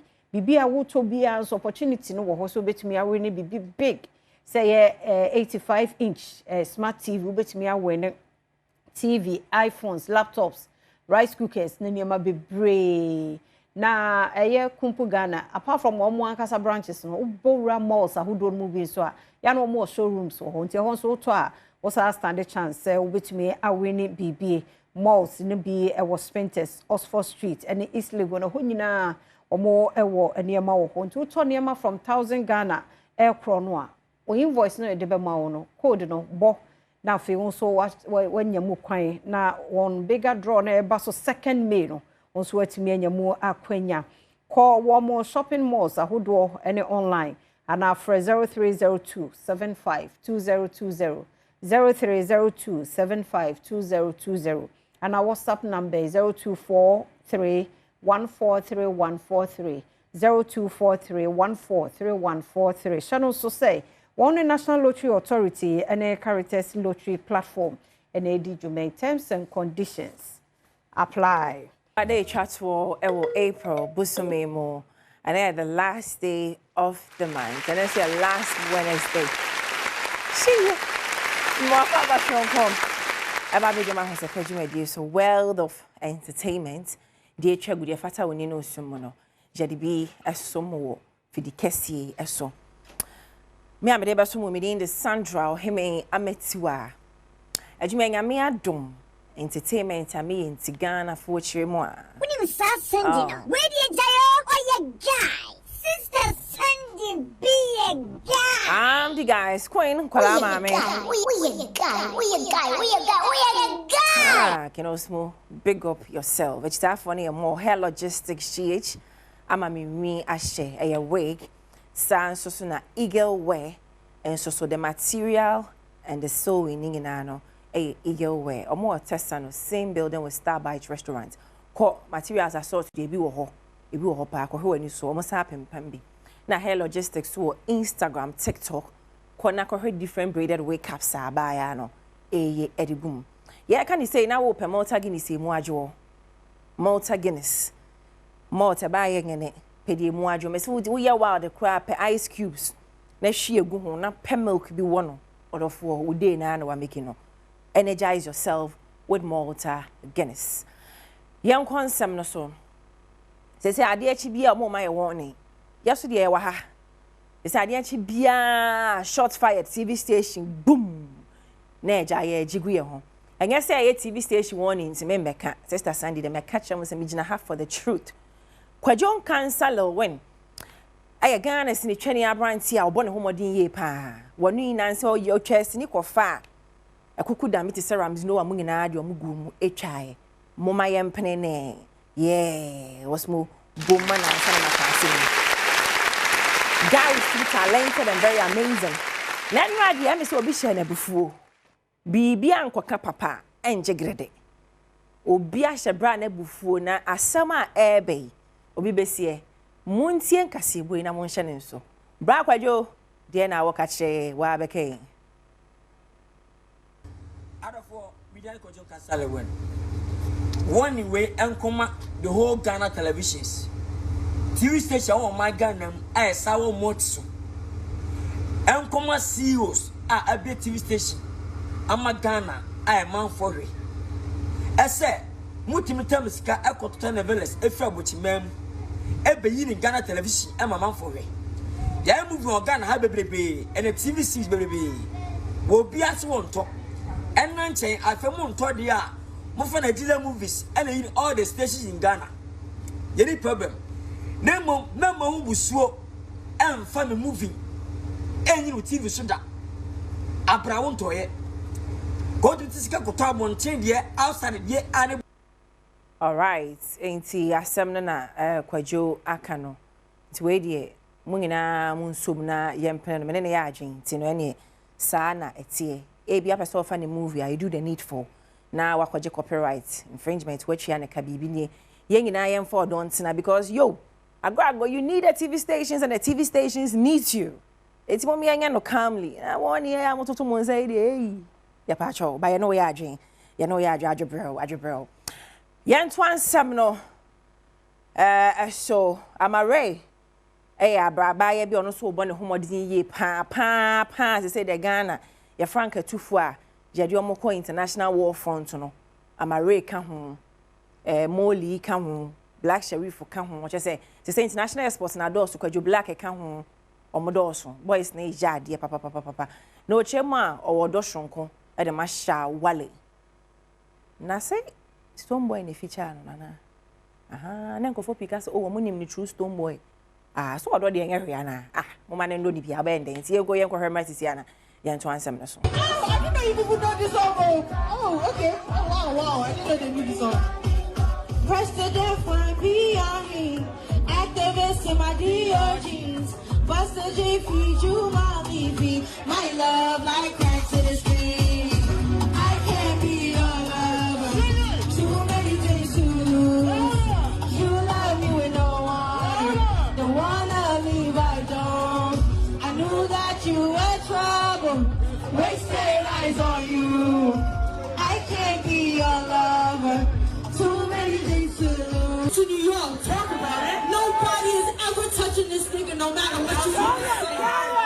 Let me tell you something about Shatawale. Shatawale can come in and solve all of us. And tomorrow, he will drop some banga for us to feel him. I've never felt any person that not felt this nigga. I need us to make some noise for Shatawale right now. And so how it goes. Say na ekoye. Na nipa ya ade osayi. Na no na root mommy. O Insure FM. Na na Mama Brown P root no bi sam sister Sandy. Enti artist owa mo makwenya. O ma befa TV su nyina emu dancers dance god baby. Eye o mo kai da wase debi. Omon kai. But on say dance god kidi akai. On say god kidi. Etimi akai who say Wabwano, and it's true. And you more call viral in because of dance god asa will be creative. Na mommy and penel na momon seman because Zaino Wami and send petite for Sae for time. Edina hair away, but Samos are long, sir. But I want to say, I know the ginem, you're too good at what you do. I know na kiddy a day, why ye, mount a brow tears, so some no wabwan a pay tea na bra. Because my can say we are in the era of dances. To say era na you woman say what's the girls Ghana Fibia ni po be celebrity.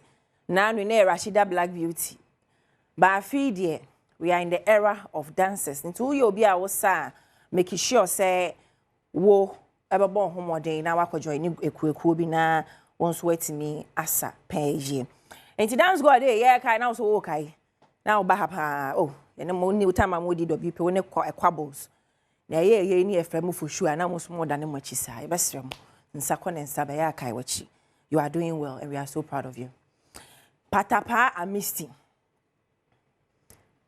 adia beche ama patapa aka se ene de me kama no atum onkana no entumu da ye sorry ye patapa chemu anenwom one corner no. Jesus. Or say bigger than all Black Sherif songs. Ospo mami de kakra. Patapa na eka say. Some kind of one corner. Obeteje or say that song is bigger. And yet bigger than Black Sherif nyom bako. And bigger than Black Sherif nyoma wabongina. Wow. Happy birthday, great one. Oh, I could draw papa. So let's see, hey, patapa. We are the one you when you be a new mount. But yeah, any say, no, na yes, analysis for no, yes, we are here, ye call YouTube no so, ye call Play Store no so, ye call me to say, digital platform, ye call kind numbers no. Maybe an hour time on one fan so audio marketing, maybe I ain't numbers no. We agree. But although for we mean, we share yamba. Obeka say be American some ashe bra no. Nko timba, why? Carrier bag and Kalea. Oh, okay. And I know now. Oh, okay, all right. It's about a pan of pay, I know Kalea no. But he has a point. Or no one, I didn't home bonnet and no say a bigger. I mean, I no one and son where Juma, Momani feel big. That's all. Nah, Jankom. And I wukwada, and I acquired last Wednesday of the month, no. My woman crush Wednesday. My woman crush Wednesday. My starting from me fear, me fear ni pa wo fear her fire lady. Mum famano na her fire lady. And I know your woman crush because I feel like she's very underrated. Ghana has say oba now can female sports journalist. You cannot take her name out. She's done amazing over the years.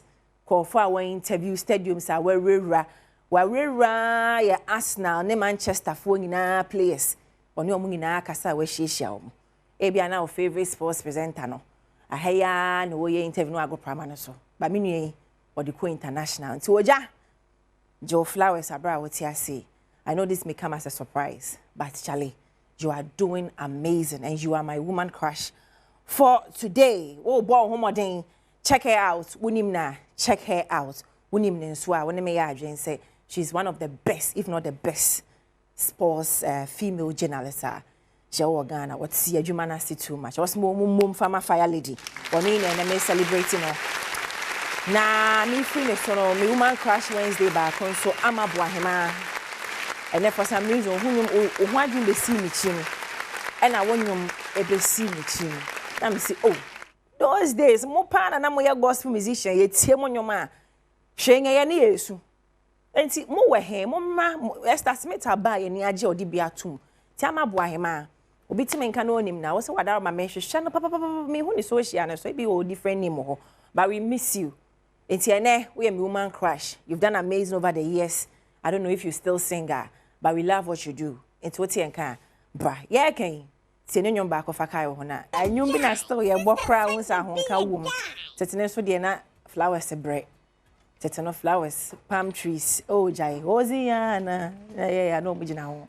And Tiama boy, ma, ya feel pa, baby. I will send you lots of love. And our impact here, our gospel industry. We miss you. Happy birthday, and Miss Juliana York, Head of Communications, our GIZ.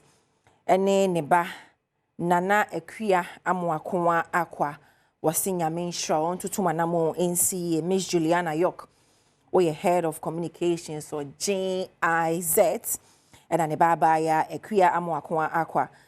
Osin amen shramo de simoni so bia nyame hwe enye mamoni mu firi adumu enko adumu no nyemo kese we firi wunu apanyin na wo maame Martha Crensel Aqua Martha ewo news department Adom News multimedia hase bring the sister Sandy Makweba eta mechi Richmond and sujinem paje Thomas jinem OPD me producer Ken of Smalls is the sound MCR and makeup no Esther Ann Akoloche and a chimami, 80 a camera.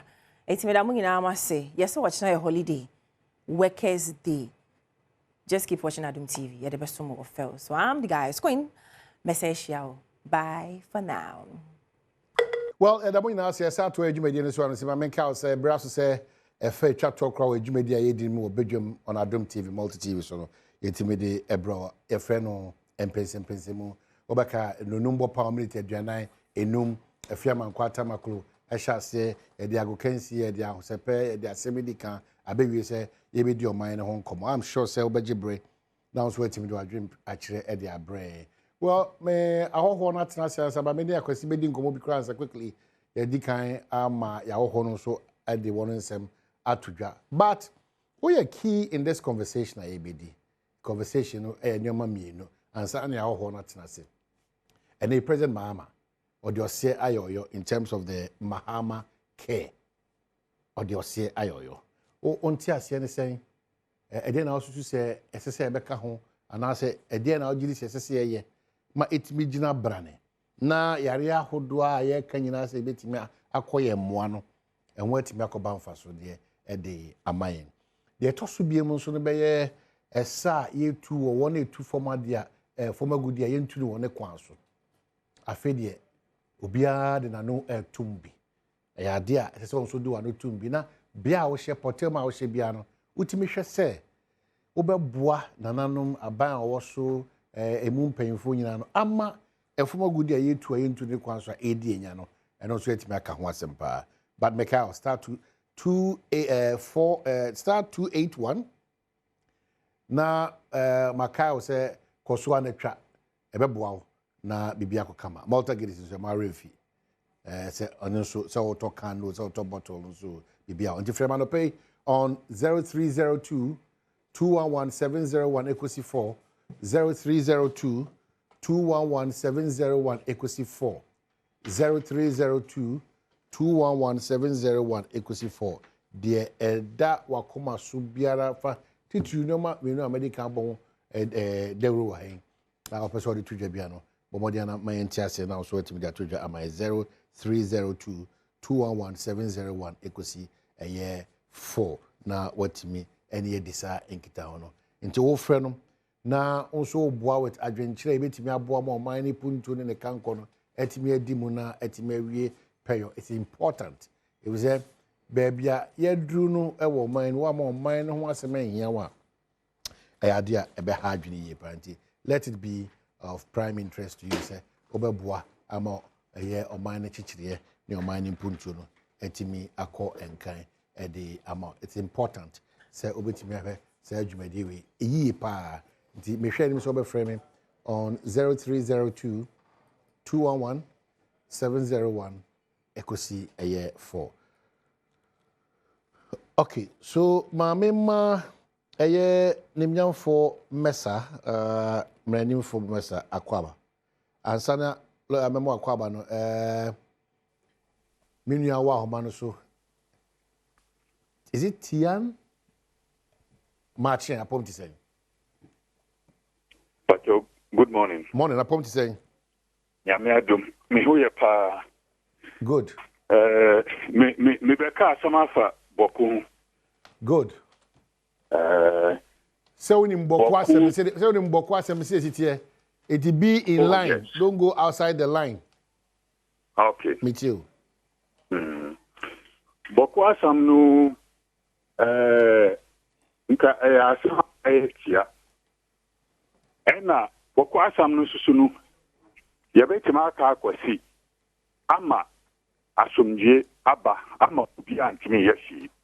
Efise Ghana ewo hoyi se ye ka asam no se de ewo se yanka no a na de wasi won pini no obiara ni Ghana obetimi ne tumi betimi atimi Ghana police ne Ghana army entino edana ebe ye final ena asam no ye be chonu no nke ewo se security ya beefy security seriously ewo boko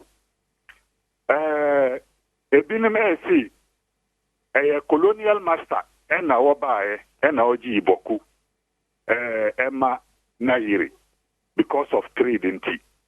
But who has been in existence for over 200 years before white man by Africa.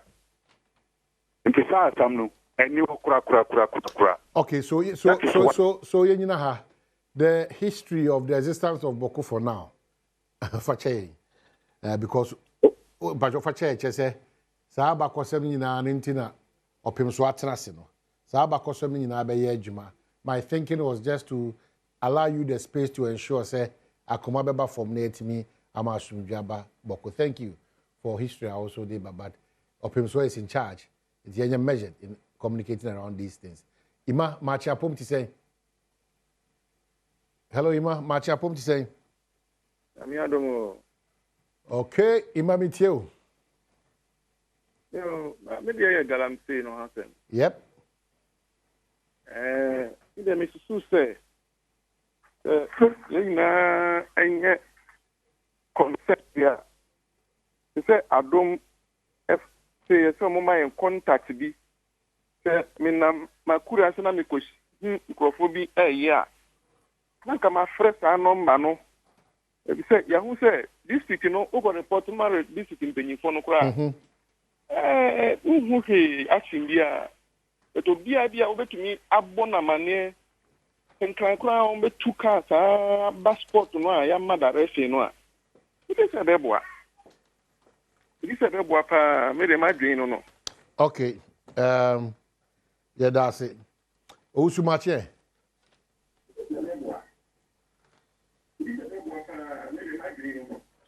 Ousumache. Yeah. One friend you chat to meet you.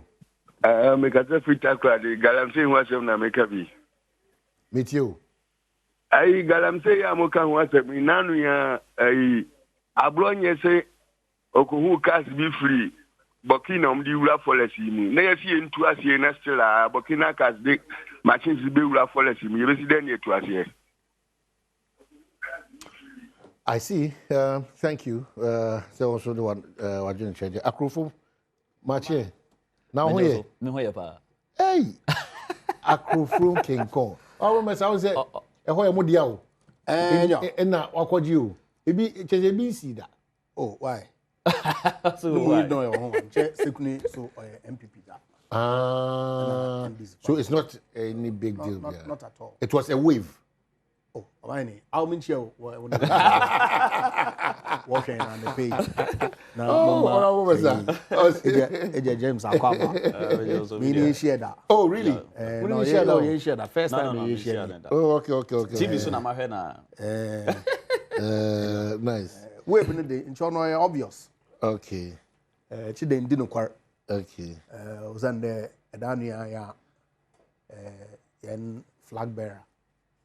Or start ne aprobo or the Ghana Fasi. Key highlights are our Michael Kwe report no more. General Secretary of that to Dodo na no or economic issues. Cost of living. Biajitum inflation occur as high as 54%. At some point in 2023. Zamana bobu kosro. So. Yen sikasam onam bosane yabo ne yadri impuntu juma. Okwe do level bia na ode yako na yako kepe kwana yesba resolve. Aban introduce tax handle be offering e-levy. That's very unpopular. Ini anomso obon wazin okejegum papa. No so no yekupo IMF so no he came with its own conditions or the area structure with debt, both external and domestic. Domestic debt no affecting kofu p. Of course, enyaboter and I nyambre and shrim since cross anye the mijumezina about money now, and of course we had to pay the price. Only in parliamentary seats, not even in presidential outcome. But you know, I had to say, and see, we've learned our lessons. Dama yen flag bearer, na party before pro worker, and I'm hopeful. The yen rebuilding exercise I start yabakoda na yezi do na recommendations of the committee in paying for now you're privy to it because any public as we speak it's only the highlights now wabon the room yimubuyati starting I'm privy with to the executive summary. As a I'm privy to that. yeah, that's fine. Journalist. I'm just waiting for senior one. I'm waiting for the time to put it out.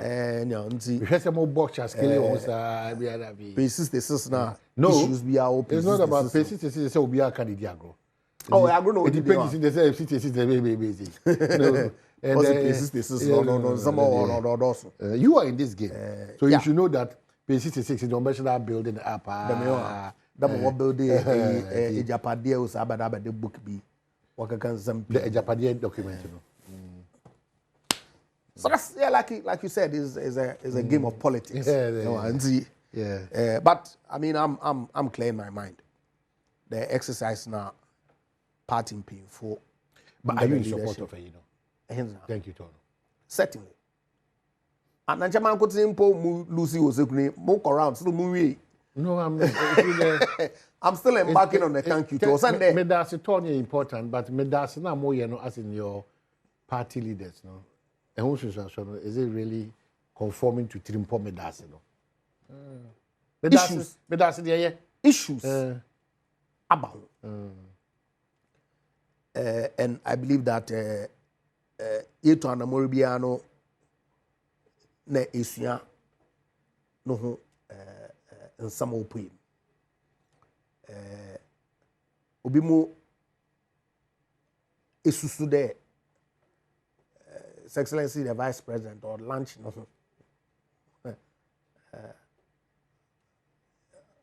And I've asked the question how. Sabi say Dr. Bamia we declare the intention of the contest 2028. Necessarily here party vehicle and son of delegates war and our party for non your naked in command. No, I bet my corner. Certainly. And see, why would anybody say that thank you, Tono, is a platform will create a man modern lunch? No, I cannot for the life of me understand. Also, I'll start a campaign for presidential primaries in 2028. Obe issue notice. Wabo region be up and could be amended. Wabo constituency be up and obviously be amended. They will mobilize. Them a candidate be a pedo ye. The campaign obutu. So I don't know. And see, ebia obe here them for akwenye do na masre. O ma tempers no on ye. Ewa preconceptions be no owo binim wana adwene no. O me yin fi ho. That the objective no is to say that look, call election 41.7% of what to me no. Yes, one cross 50 plus 1 mark no. But it's still worth appreciating. Party for we Juma across the country. Obe here they bo konando naka da wana say. Who better to lead them charge no than the person who held the flag of the party into the election? But in his magnanimity, also, Moon Crawford, when you want contested primaries in Nana, issues so preparing now, we now back on a I don't think that necessarily should lead to any scuffle. Yeah. Right. And see, Masre, Oma, Yama, Akumashubia. So, where from these donations that the party is broke and cannot pay your where from these donations? I don't know where it's coming from. The chair party, no, primarily is a oppositioner. And now even normal. Operations no, or yeah, based on support from members, not what they run the party, right? So our government are all sort of chief executives, your contribution, ministers, BR, MPs, caucus, where contribution, your opposition are, key principles no. That's what we now what support the party no, including the parliamentary caucus. The caucus dues every month. Whether in or out of government, but see our government because pool no of resource no others no, the parliamentary contribution is not as much. By opposition pool no okofum and the parliamentary caucus leads. It seems the key members of the party are all resources, no. They support the party. And you say any resources no sufficient. Yet to induce no. Regularly yet yeah. I see. I don't see where on the crown of it's not a big deal. Oh, on a big deal, Grady. It's not. Okay. What about Zuma? Just relax because your party is in power. If you power, you can decide to give him the whole day. So that maybe wait till the Akasa they are fine. Your party is in power. You know. But we are concerned because you are talking about my say about lives and properties. Home buying. That was my Ghana. And you see on my Ghana we emu nipa na Japadie. Ne se be emu emwa. Omu nyina hye yansa. Se be hwe se bibia be deda na kwam, betoto na kwam. Enti yentimi nyi ene ma yenuanom. Ebre jada omu fi. E was say the fire service tender ko hokra ye de beko. Enti no anopa na mo radio station bi so na me advocate for security. More various thank you to venues, premises, because we need them so that Badwam Amayashi put the country well. Many penny and Messinia a Japati hay. I may be our experience be with more. Many Shaba could be a mission BBF no. And we need them in Parliament because Omuko MPs in so can be and Omonomoko. Tenora make us say Many penny Interior Minister, Mutakabu Barak, or the Defense Minister, or more modern answer soldier for near police for the Dubia. He said the bomb home baby, I did a bomb home because say I didn't shall see and I say a boba. Now we will be a sabi, we intelligent, optimist predicted the ABC. And run up any of you Americans, my young here. We are mom pie born in Tiawom, but I have near quite. Sika hwehwe wu asem ne ade wu ampampa ne ampa anadwo ana producer me call no radio station or friend ma me call ho nwumre no o ka kire me say eh unu ya wo ya prophet na me say me prophet but they are easy to predict yenuanum they are easy to predict thank you to na omoko no frankly speaking men shada antiasie papa na menua pani Owura politics, maybe Anamenya Enkum. Memanya 16, 17 years in politics. November, Anamenya 17 years in politics. Ebiana on work 20 years in politics. Yanka no crunch there. Or 3 term or so MP, right? Senior. And I'm about whether me invite one more, but me say, Wahana 2 terms, okay, which is 8 years. Why are you? Ebiana before, no wedding can cry, your rehearsals one change and sana over. And when you know politics. Se minu Japan ko thank you to one constituency. Constituency for any ready say Japan person baby. O mabi ma won ko thank you to bia hu. Enti se wo candidate so will lose elections. No sorry so me kwada o ma se o ma nto ama me so me kwada o ma se rehearsals. Let me say echina bi wo ho. Say echina bi na ye ka ma se. E bia na nye necessarily say o sa ko gina say candy for. Ne mo be hia party ne mo wo kwan so nkoso. And I can't for so. The Nasian and yes, say, meeting impossible Saba beam no 99, the old kind of womb. Baba 99.9%. Once there's a certain percentage, a mark one for other options, you know. You also have to be considerate of that. Oh my, thank you, Tono. Here, Fana, Nanado Danko Kufado Kobi. A moody or him. Almost as and here, Fana, what is another Danko Kufado, thank you, Tony. In we Tono, the probabilities will be to me a join.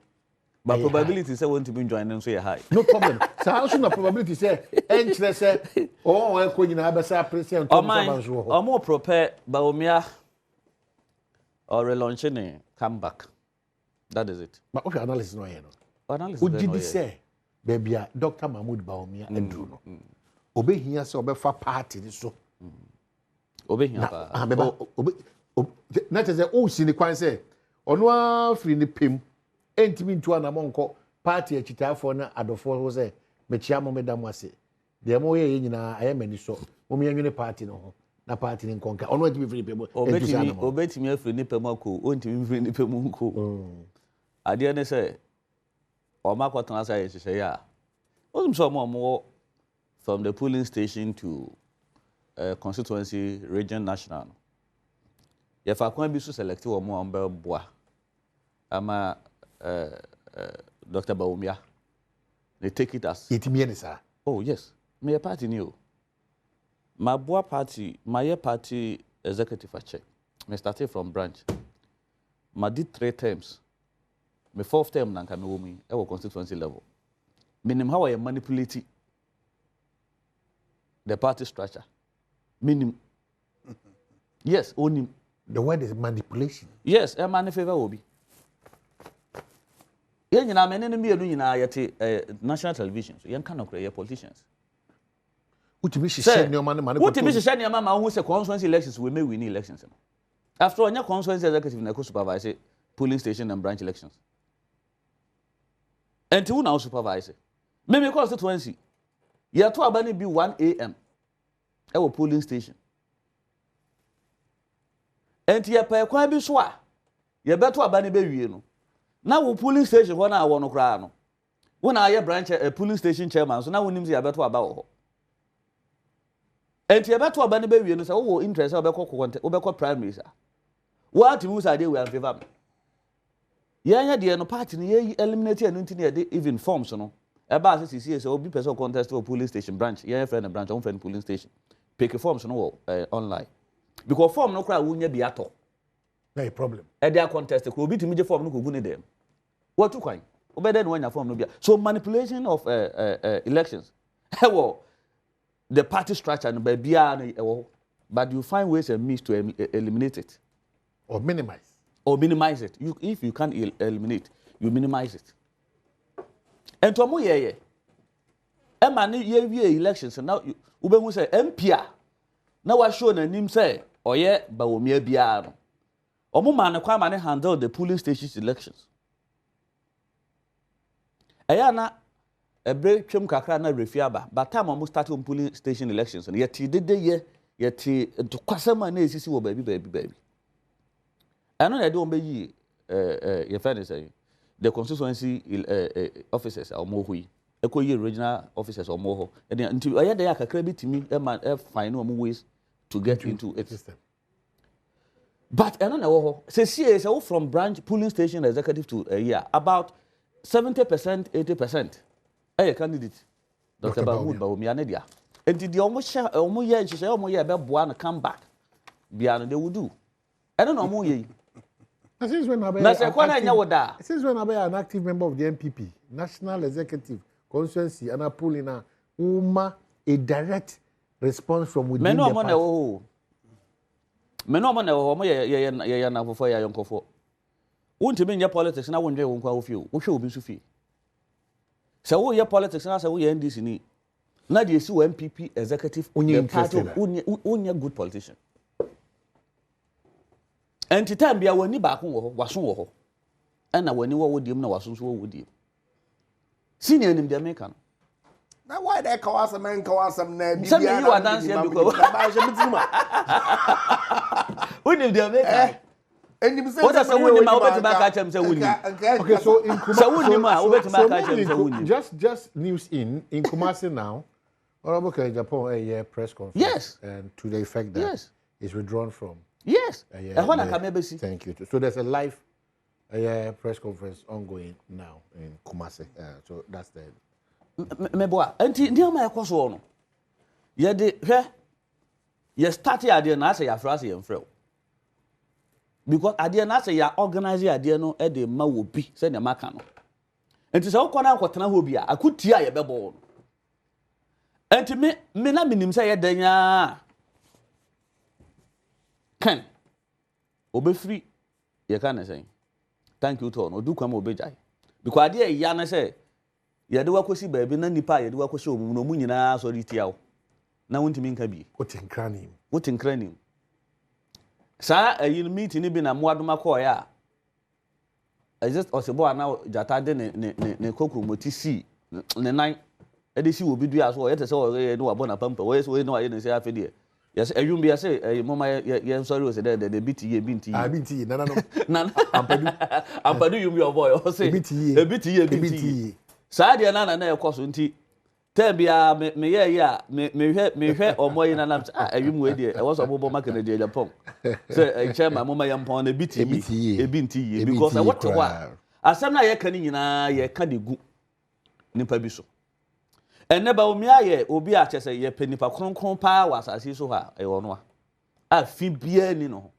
in fact obetima di pope because vacancy abeda so nka ya de a ye ko yi obi afri ba bia keke ba de a because wotie ne nsan kan ya ade boni bia ni ma boni bia ni we course MPP aban ni mu a no onim including ye two petrol ma onim yes national cathedral ase wa ya nya na adwene yi levy ye ntie no chesa ade boni bia anase ne ma bia course aban ni mu a Ghana for se ye mpe ana ya mpe bia no na saint ba omia nim hu bi wa oye the plural o say na ya so odin ya so inclusive inclusive or singular say one dey won ka ho hey oh no say no me say oko here say say one ni be ma bona hwe for me say no ya mo I'm not surprised me hana ni na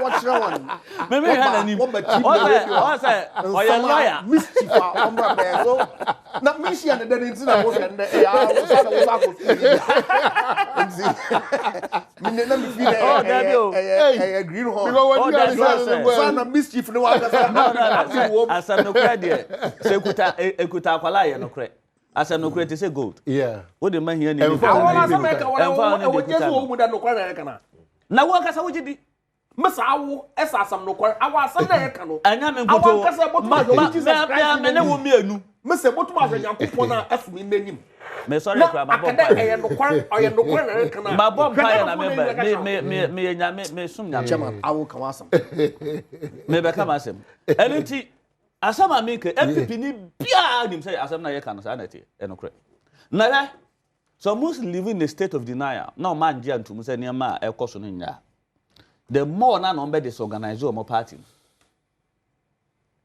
the more na no be disorganize party ye de obi be ka so na on party ni disorganize a na anye ye bi ma fa ho be we need a responsible effective vibrant opposition so that Abano feel so comfortable that obi ani ho a oba be take over from me obi ani one be competition bi anti no wo ye de ope more democracy more magana ye develop enunti sabre ya se kan hwehwe keka ene nansem ayi koso yi eye maban ya sodie se ye bo mo ho ban because eye party a sansem we bi sta ehye ase ne ade ye te ya o na ye de ase da kogun wan regional chairman bi so wa frim okọ Adam Mahama Upper East regional chairman no okọ acid ye te ya so ya kwwe nam bi ama poison wom obi nso kọ ama obi kura no nyame na bo anu kọ no so be kọ enti anytime bia enema kakra be sha ase every party no bia no na wie ye no ya na emwa those things are well grounded when it comes to partyism because if it's so both parties one witnessing worst times in your party life MPP was with is it my good friend I've forgotten the party Afoko. That was their worst moment. That was when Nana jumped into the seats. NDC has had their worst moment. That's when they jumped into the seats. Yeah. Until those times, you know. So what the beginning in a show can see for party say yeah, worst moment they jump into the seat. Mente o analysis away no mente papa. But media minim say your party no they are not akeka bi kire yo ba sese ka twe awudie poison le na sefo no me hu bi me join na me hu bi obetimi akai me bi ba me nkai bi since 92 year bay me nkai bi okay yetimi nya bi say remember those references this soon but everyone kakra say now you are painting from 1992 up to this point that this is a party devoid of violence or scheming or orchestration. You have sat here to say manipulation is effective. And the effect of manipulation. There were a lot of spillovers. There were a lot of spillovers. There were situations where party officers have been attacked and set in fire. Some of them are for free MPP cross carpet by this. A bit likewise. And they go more ban the biba. Officer, just one for thank you. Yeah. And this is one for the personal about. But I can't see a strong opposition. Now, quick answer stories. No, I want to catch on control, not me. That quick answer stories. Only two. Masa, share. People, a political party was set out to destroy the foundations of our democracy.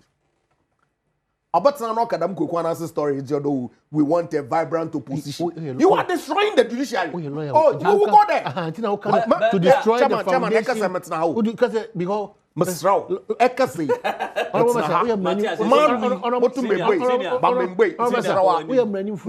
To destroy the foundation. Absolutely. But we will get there. So he goes and says what?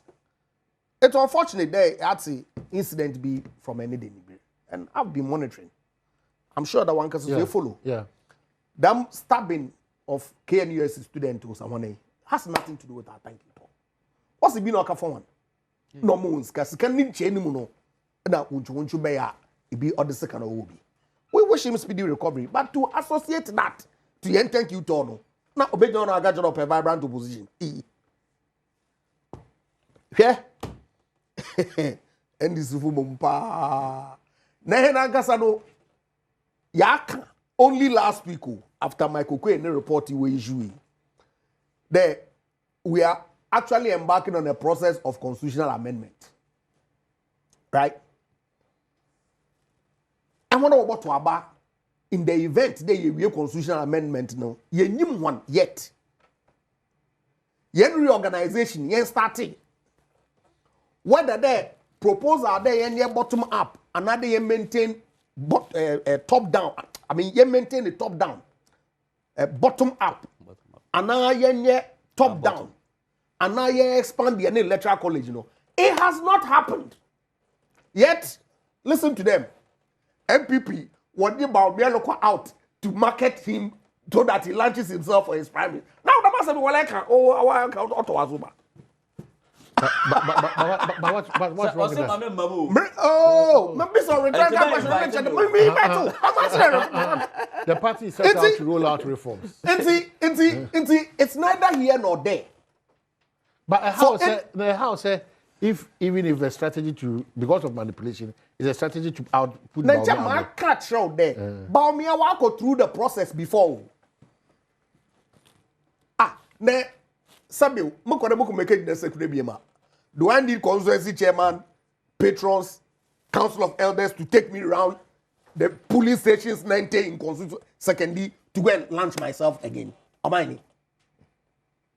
I don't need that. You need them. You don't, and of course, out of courtesy, Muntu Monkwana Mankan Nam constituency Nam police station for. Out of courtesy, I will inform them. But I'm saying that they cannot create a platform. National executives, Dr. Bamia Padoko launch in the campaign. Bibi and Zun. But you do the responsible thing. Was a party Yemwe process of primaries. In any event, I want to go to Abanograni anyone. And so how can he go out now to go and campaign? Am I here? Am I? Mr. Dam Padisi will catch on a Hasra, your FOMO. These guys, they be a catcher out. Makasam Chow and say. So we don't come out here and I try all the time. Listen to the kinds of things that I say, Dr. Bamia or a Pope. Check election, I tell some more fun that he's a Muslim, but he's going to church more than Christians themselves.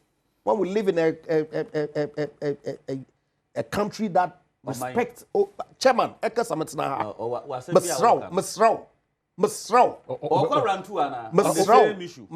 Maman Kamasam. Now we need moderator. No, maybe point of order. Parliament. Say the bear will be a senior continue. Sorry.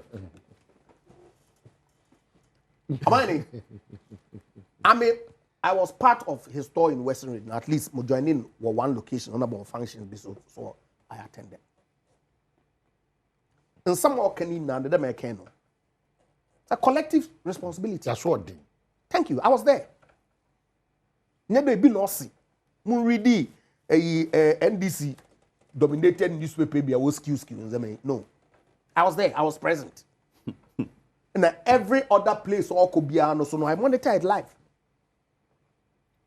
Dr. Bawumia was a member of the Akufo-Addo government. I was, by the grace of God, privileged to be part. What can the positives are Abano or Choke? Huge successes. And Nana Akufo-Addo, the legacy. Cemented. Cast in stone. Obialun to me erase. But we had difficulties. There were challenges. There were issues. Why? National Cathedral. Is it not the case in Tumezia? One day topical in our election cycle. You see where we are. How we didn't finish? These people. The noise. Budgetary allocation crack and offer to bring the facility up to a point. Of course, you expect the other donations, but they blocked it in Parliament. The narrative. Many problem. The narrative around it was not clear. What narrative was not? What narrative? What narrative? I will near Dasha Theatre some there come some later on the Baba. Right. E-levy. E-levy. There were major issues. I went out there, public engagements across the country. I went with him to second to go and speak. I supported it. And go forward here too. But Ghana folk were upset for their taxes in our also. Abana over 2017 or revoking no reducing 17 taxes. 17. 17. It was a government policy. What affected in election now? Domestic debt exchange. Huge backlash. Former Chief Justice joined pensioners to go and picket at the Ministry of Finance. President, your commitment that there won't be any haircut. And now your national address in Nzebi. We all listen. But it ended up otherwise. It affected people. No doubt. And the consequences, no, only the electoral fortunes are, yes or fair, at the police stage. And it's reflected in the Microcode report. Headlines are, Justin Kodia from Pond, okay, now. And if Dr. Bawumia re-echoes it, after thanking the people for the work that they've done, speaking to the progress, the huge policy implementations, historical things that the Nana Akufo-Addo's government has done. Not draw these things that have come out and why it is that it impacted us, as opposed to some propaganda that people were doing. No, oh yeah, Muslim in see one to Abambana. What's wrong with that? Yet you come and sit here. As you know, Okasana me Fibian, you know. On country be holier than thou. He admits his humanity. When you then Pibias no one from. Onka da banno ne problems onye no non kan o se we na ye na soa oyedin na oye one point the minute thank you to us we to call pay the so info o dem so mo in 2016 John Mahama was on the same thank you so no inside just us na Akufo-Addo no candidate president owie na ejuma wa around.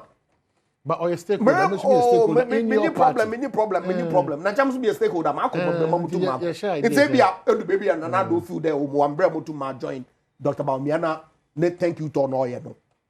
What's your issue? And if he's unable to do it, what problem am I having? A very good opposition. About good opposition. About opposition. Constructive. About construction. Inyum. Mind na angry yan. Hwe Yeah, Ghana for Mr.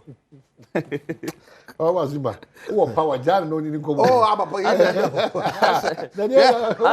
as a Japan person all the time, yeah.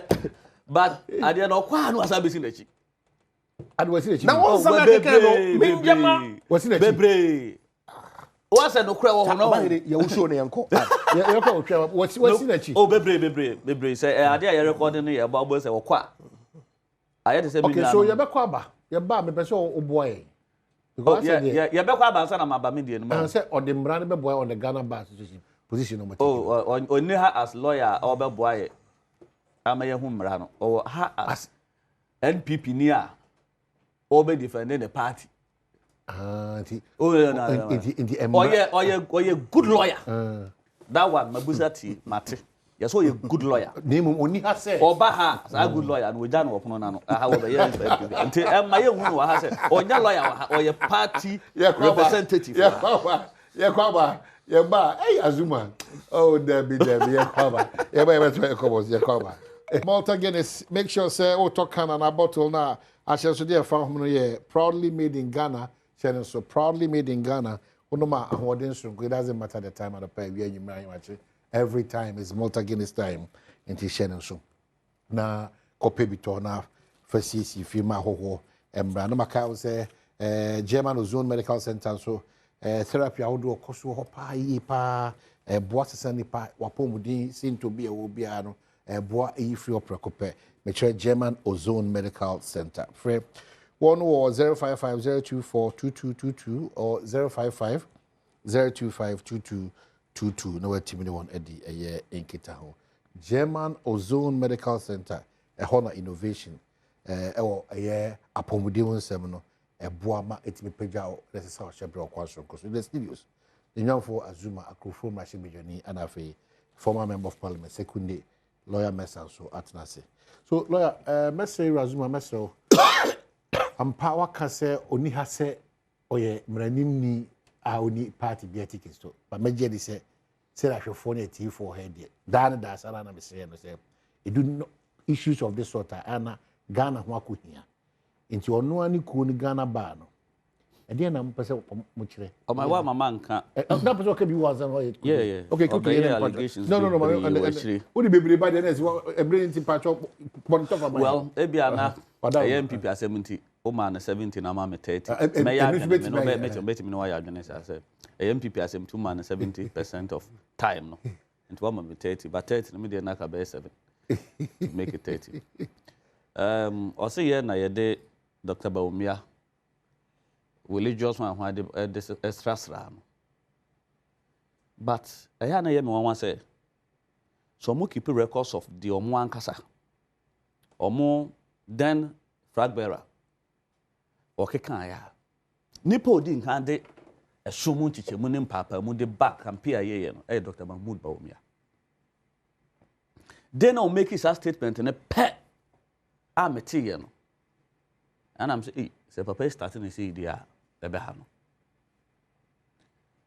no ye nuanom Muslims no more ye I think one of their festivals Idi Nubi. Ana President Mahama call ana ko kotu omo aya ni omo Quran ni bi.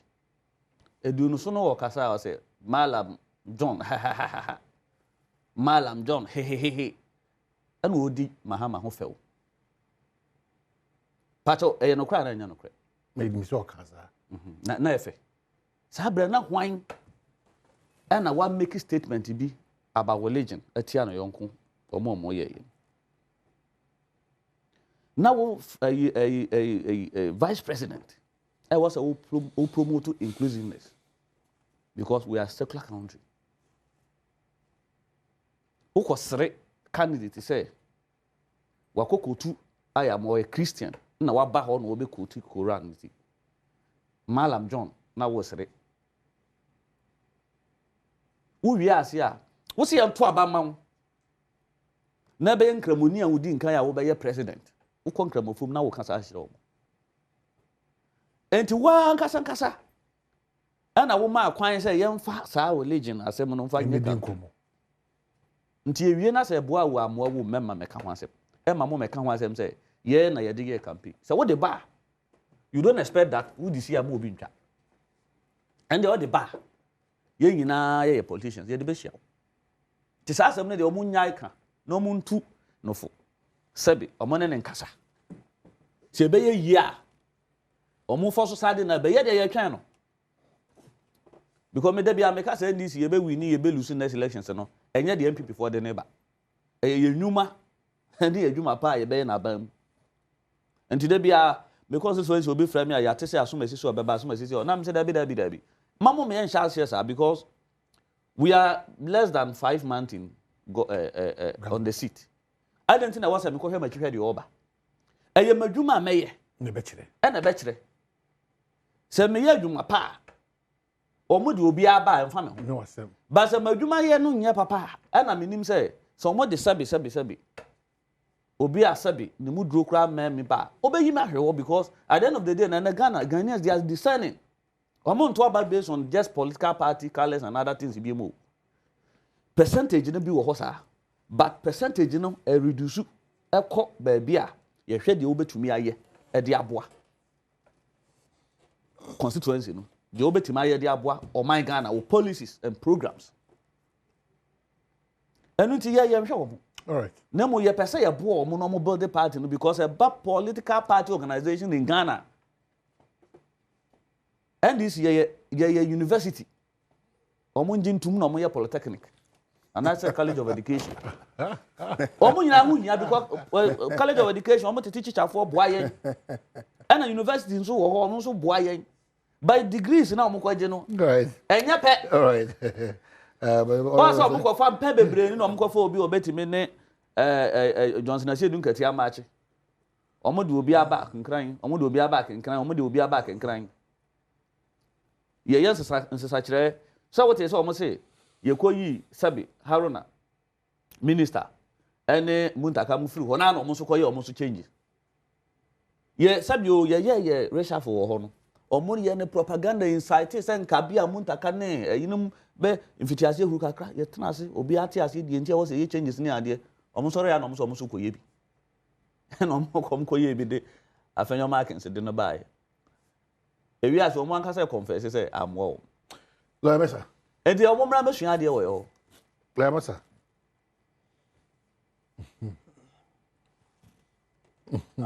about some nepere ka mo respond na yenko new topic do I think that we should deal with the when they hard and this is for no lessons in political party university organization university I see no I don't why I won't lose election though sometimes no if I hear them speak that's the sense that I get election yakwa the voter turnout happens to be the lowest in constitutional democracy. It should tell you something. All they know is they've won. Oh, no problem at all. With 1.7 million. Oh, on your problem, crowd. Now, how you won if it's of no interest to them? I want to answer. And how we lost is of interest to us. Only to to correct or right the wrongs, so that you are launch your party in 2028. Until they can tickle themselves. Now, 2028. Yankopon oye and Adoma about and we'll go into the election. I will see. Amani, last week, some PNOC regarding suspension of Chief Justice. We came about studio last week, Wednesday. I can't have some kakra. Ghana Bar Association will issue statement be on the 24th, I believe was the Thursday. My Inaugurates NDC4 will both say there are, for the first time, Ghana Bar Association we issue statement one whom from Subia war President Mahama why in his attempt to open the Chief Justice no in Ifi, Eguado, Ekonibiado. Make the Friday the Moko Metro TV. Make chair Edujita Maklo. The statement Agana Bar we issue. Won't read in here because it's very subtle. Yamencha the Saturday Nagana Bar Association where one media conference. Na statement no way issue came out for discussion. Of course, it turned out that at the time we issued them statement, in a petition no any responses by in the public domain. In the statement we issued was only admonishing the president there, and I'm ready to know, make sure there, in accordance with the letter and spirit of the Constitution. Also, the constitutional interpretation say, actually, letter non kotia. About my NZAPia, only consistent with vision and other framers of the Constitution. One adjuna no was a chichi and Constitution man. Was the adjuna or te chi was a chichi Constitution no. Yes, na kase ajatum they be practice constitutional democracy. I have 3 key arms of government. Co-equal. Even though they are independent but complementing each other. No. You can't remove a chief justice just like that. Neither can the speaker of parliament be removed just like that. Same way you can't remove a president just like that. Processes FM are unable to make any of these heads must be one that although meet a certain threshold. Because I had a man. When you mean Yamifiawa, now you them map a bit more petition about now Madakama Council of State. A majority of them Nankasa ma appointees. Now wajatum de o me inedi. Na men set up committee. Ma appoint munkofu months committee ni do.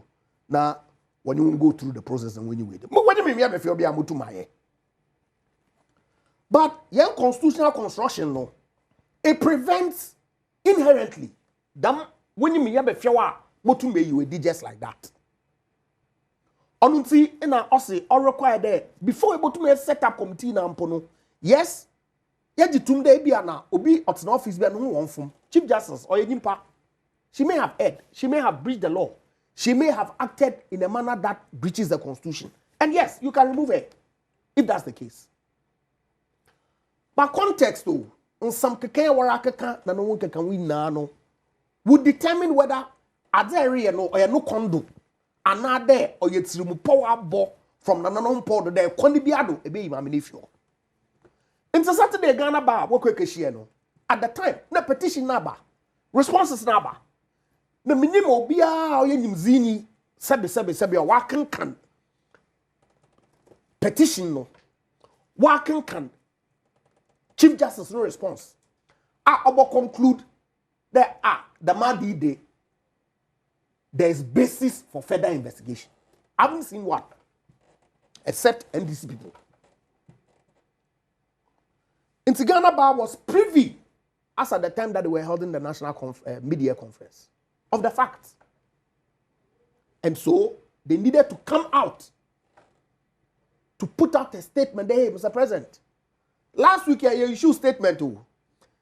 At the time you petition, you response because in Branicha there, that process no has to be in secret, in camera. But we go for about to go. One national communication director, or can want some radio do. What director of legal Edudi Tamaklo, or can want some. Subsequently, petition nebo pwe me na ye. Me ye no, unkano kono. Usande constitution no. Yes, 146. Mon konde be set up committee. Yen 42. Asset to committee. No mom the act to suspend the Chief Justice.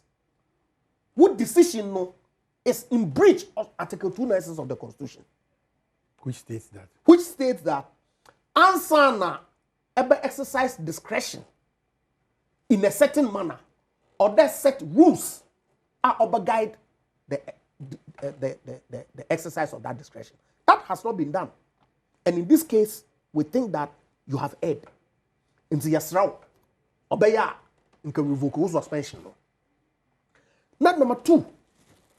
Who documents well medium obehia the basis are they establish a prima facie case against the chief justice in public.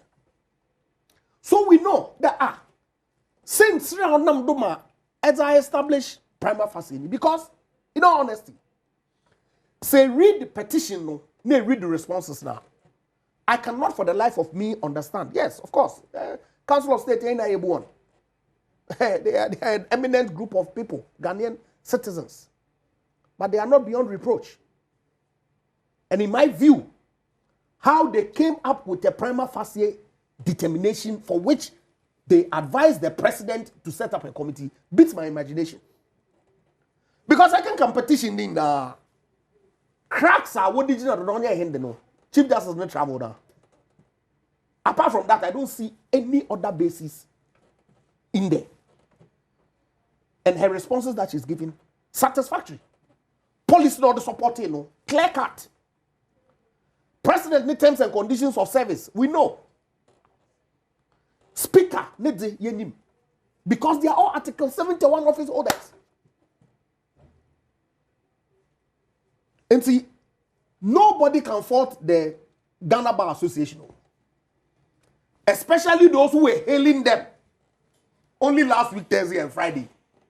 Cannot all of a sudden turn around and condemn them today because having regard to the facts that has become available to all of us, this statement is in the right order. Right. And so was there, the president will revoke the suspension. The Chief Justice on being Ejuma. Number 2, on enact regulations as soon as possible. Or guide the exercise of Article 296 discretion. Not 3, decisional on namdo ma prima facie determination. So that there's precedent. Petitions wako ma decision. Why the public His Excellency Nana Dodanko Akufo-Addo or yebi nti yesre on issue that failing which the bar has indicated that they will take steps to protect the institutions of our democracy. And I support them 1,000% if there's anything like that. All right, Juma. Medase, Omai. Matana hadi na minim say lawyer, obey lawyer, ever court for in there.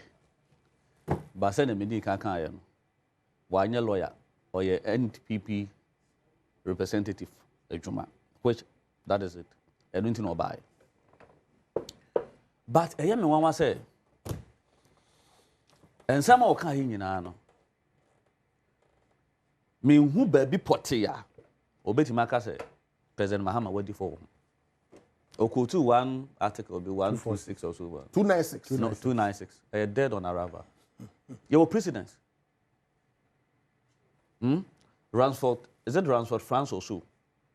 Versus Electoral Commission 2012. So ruling na aba Supreme Court. I ruling on that issue, discretionary issue. No. I have precedence. I have daho. Now, I am biao. Ghana Bar Association or Yahweh. A lawyer for or Marco Gentitia. Yabo more. Yajo or Matum some lawyers. No, or more my jetums or metiku, say lawyers and a coup. To say the teacher for coup. Your question, dear, you be a teacher for a bit mark on BIS, consent teachers association, we association, and your moon as Ramagano. Omobua. Wait, no, one can say Omun Chishem Ramagana. Omobua, Abraham Rashishebano, and your margin. Ultimately, I said,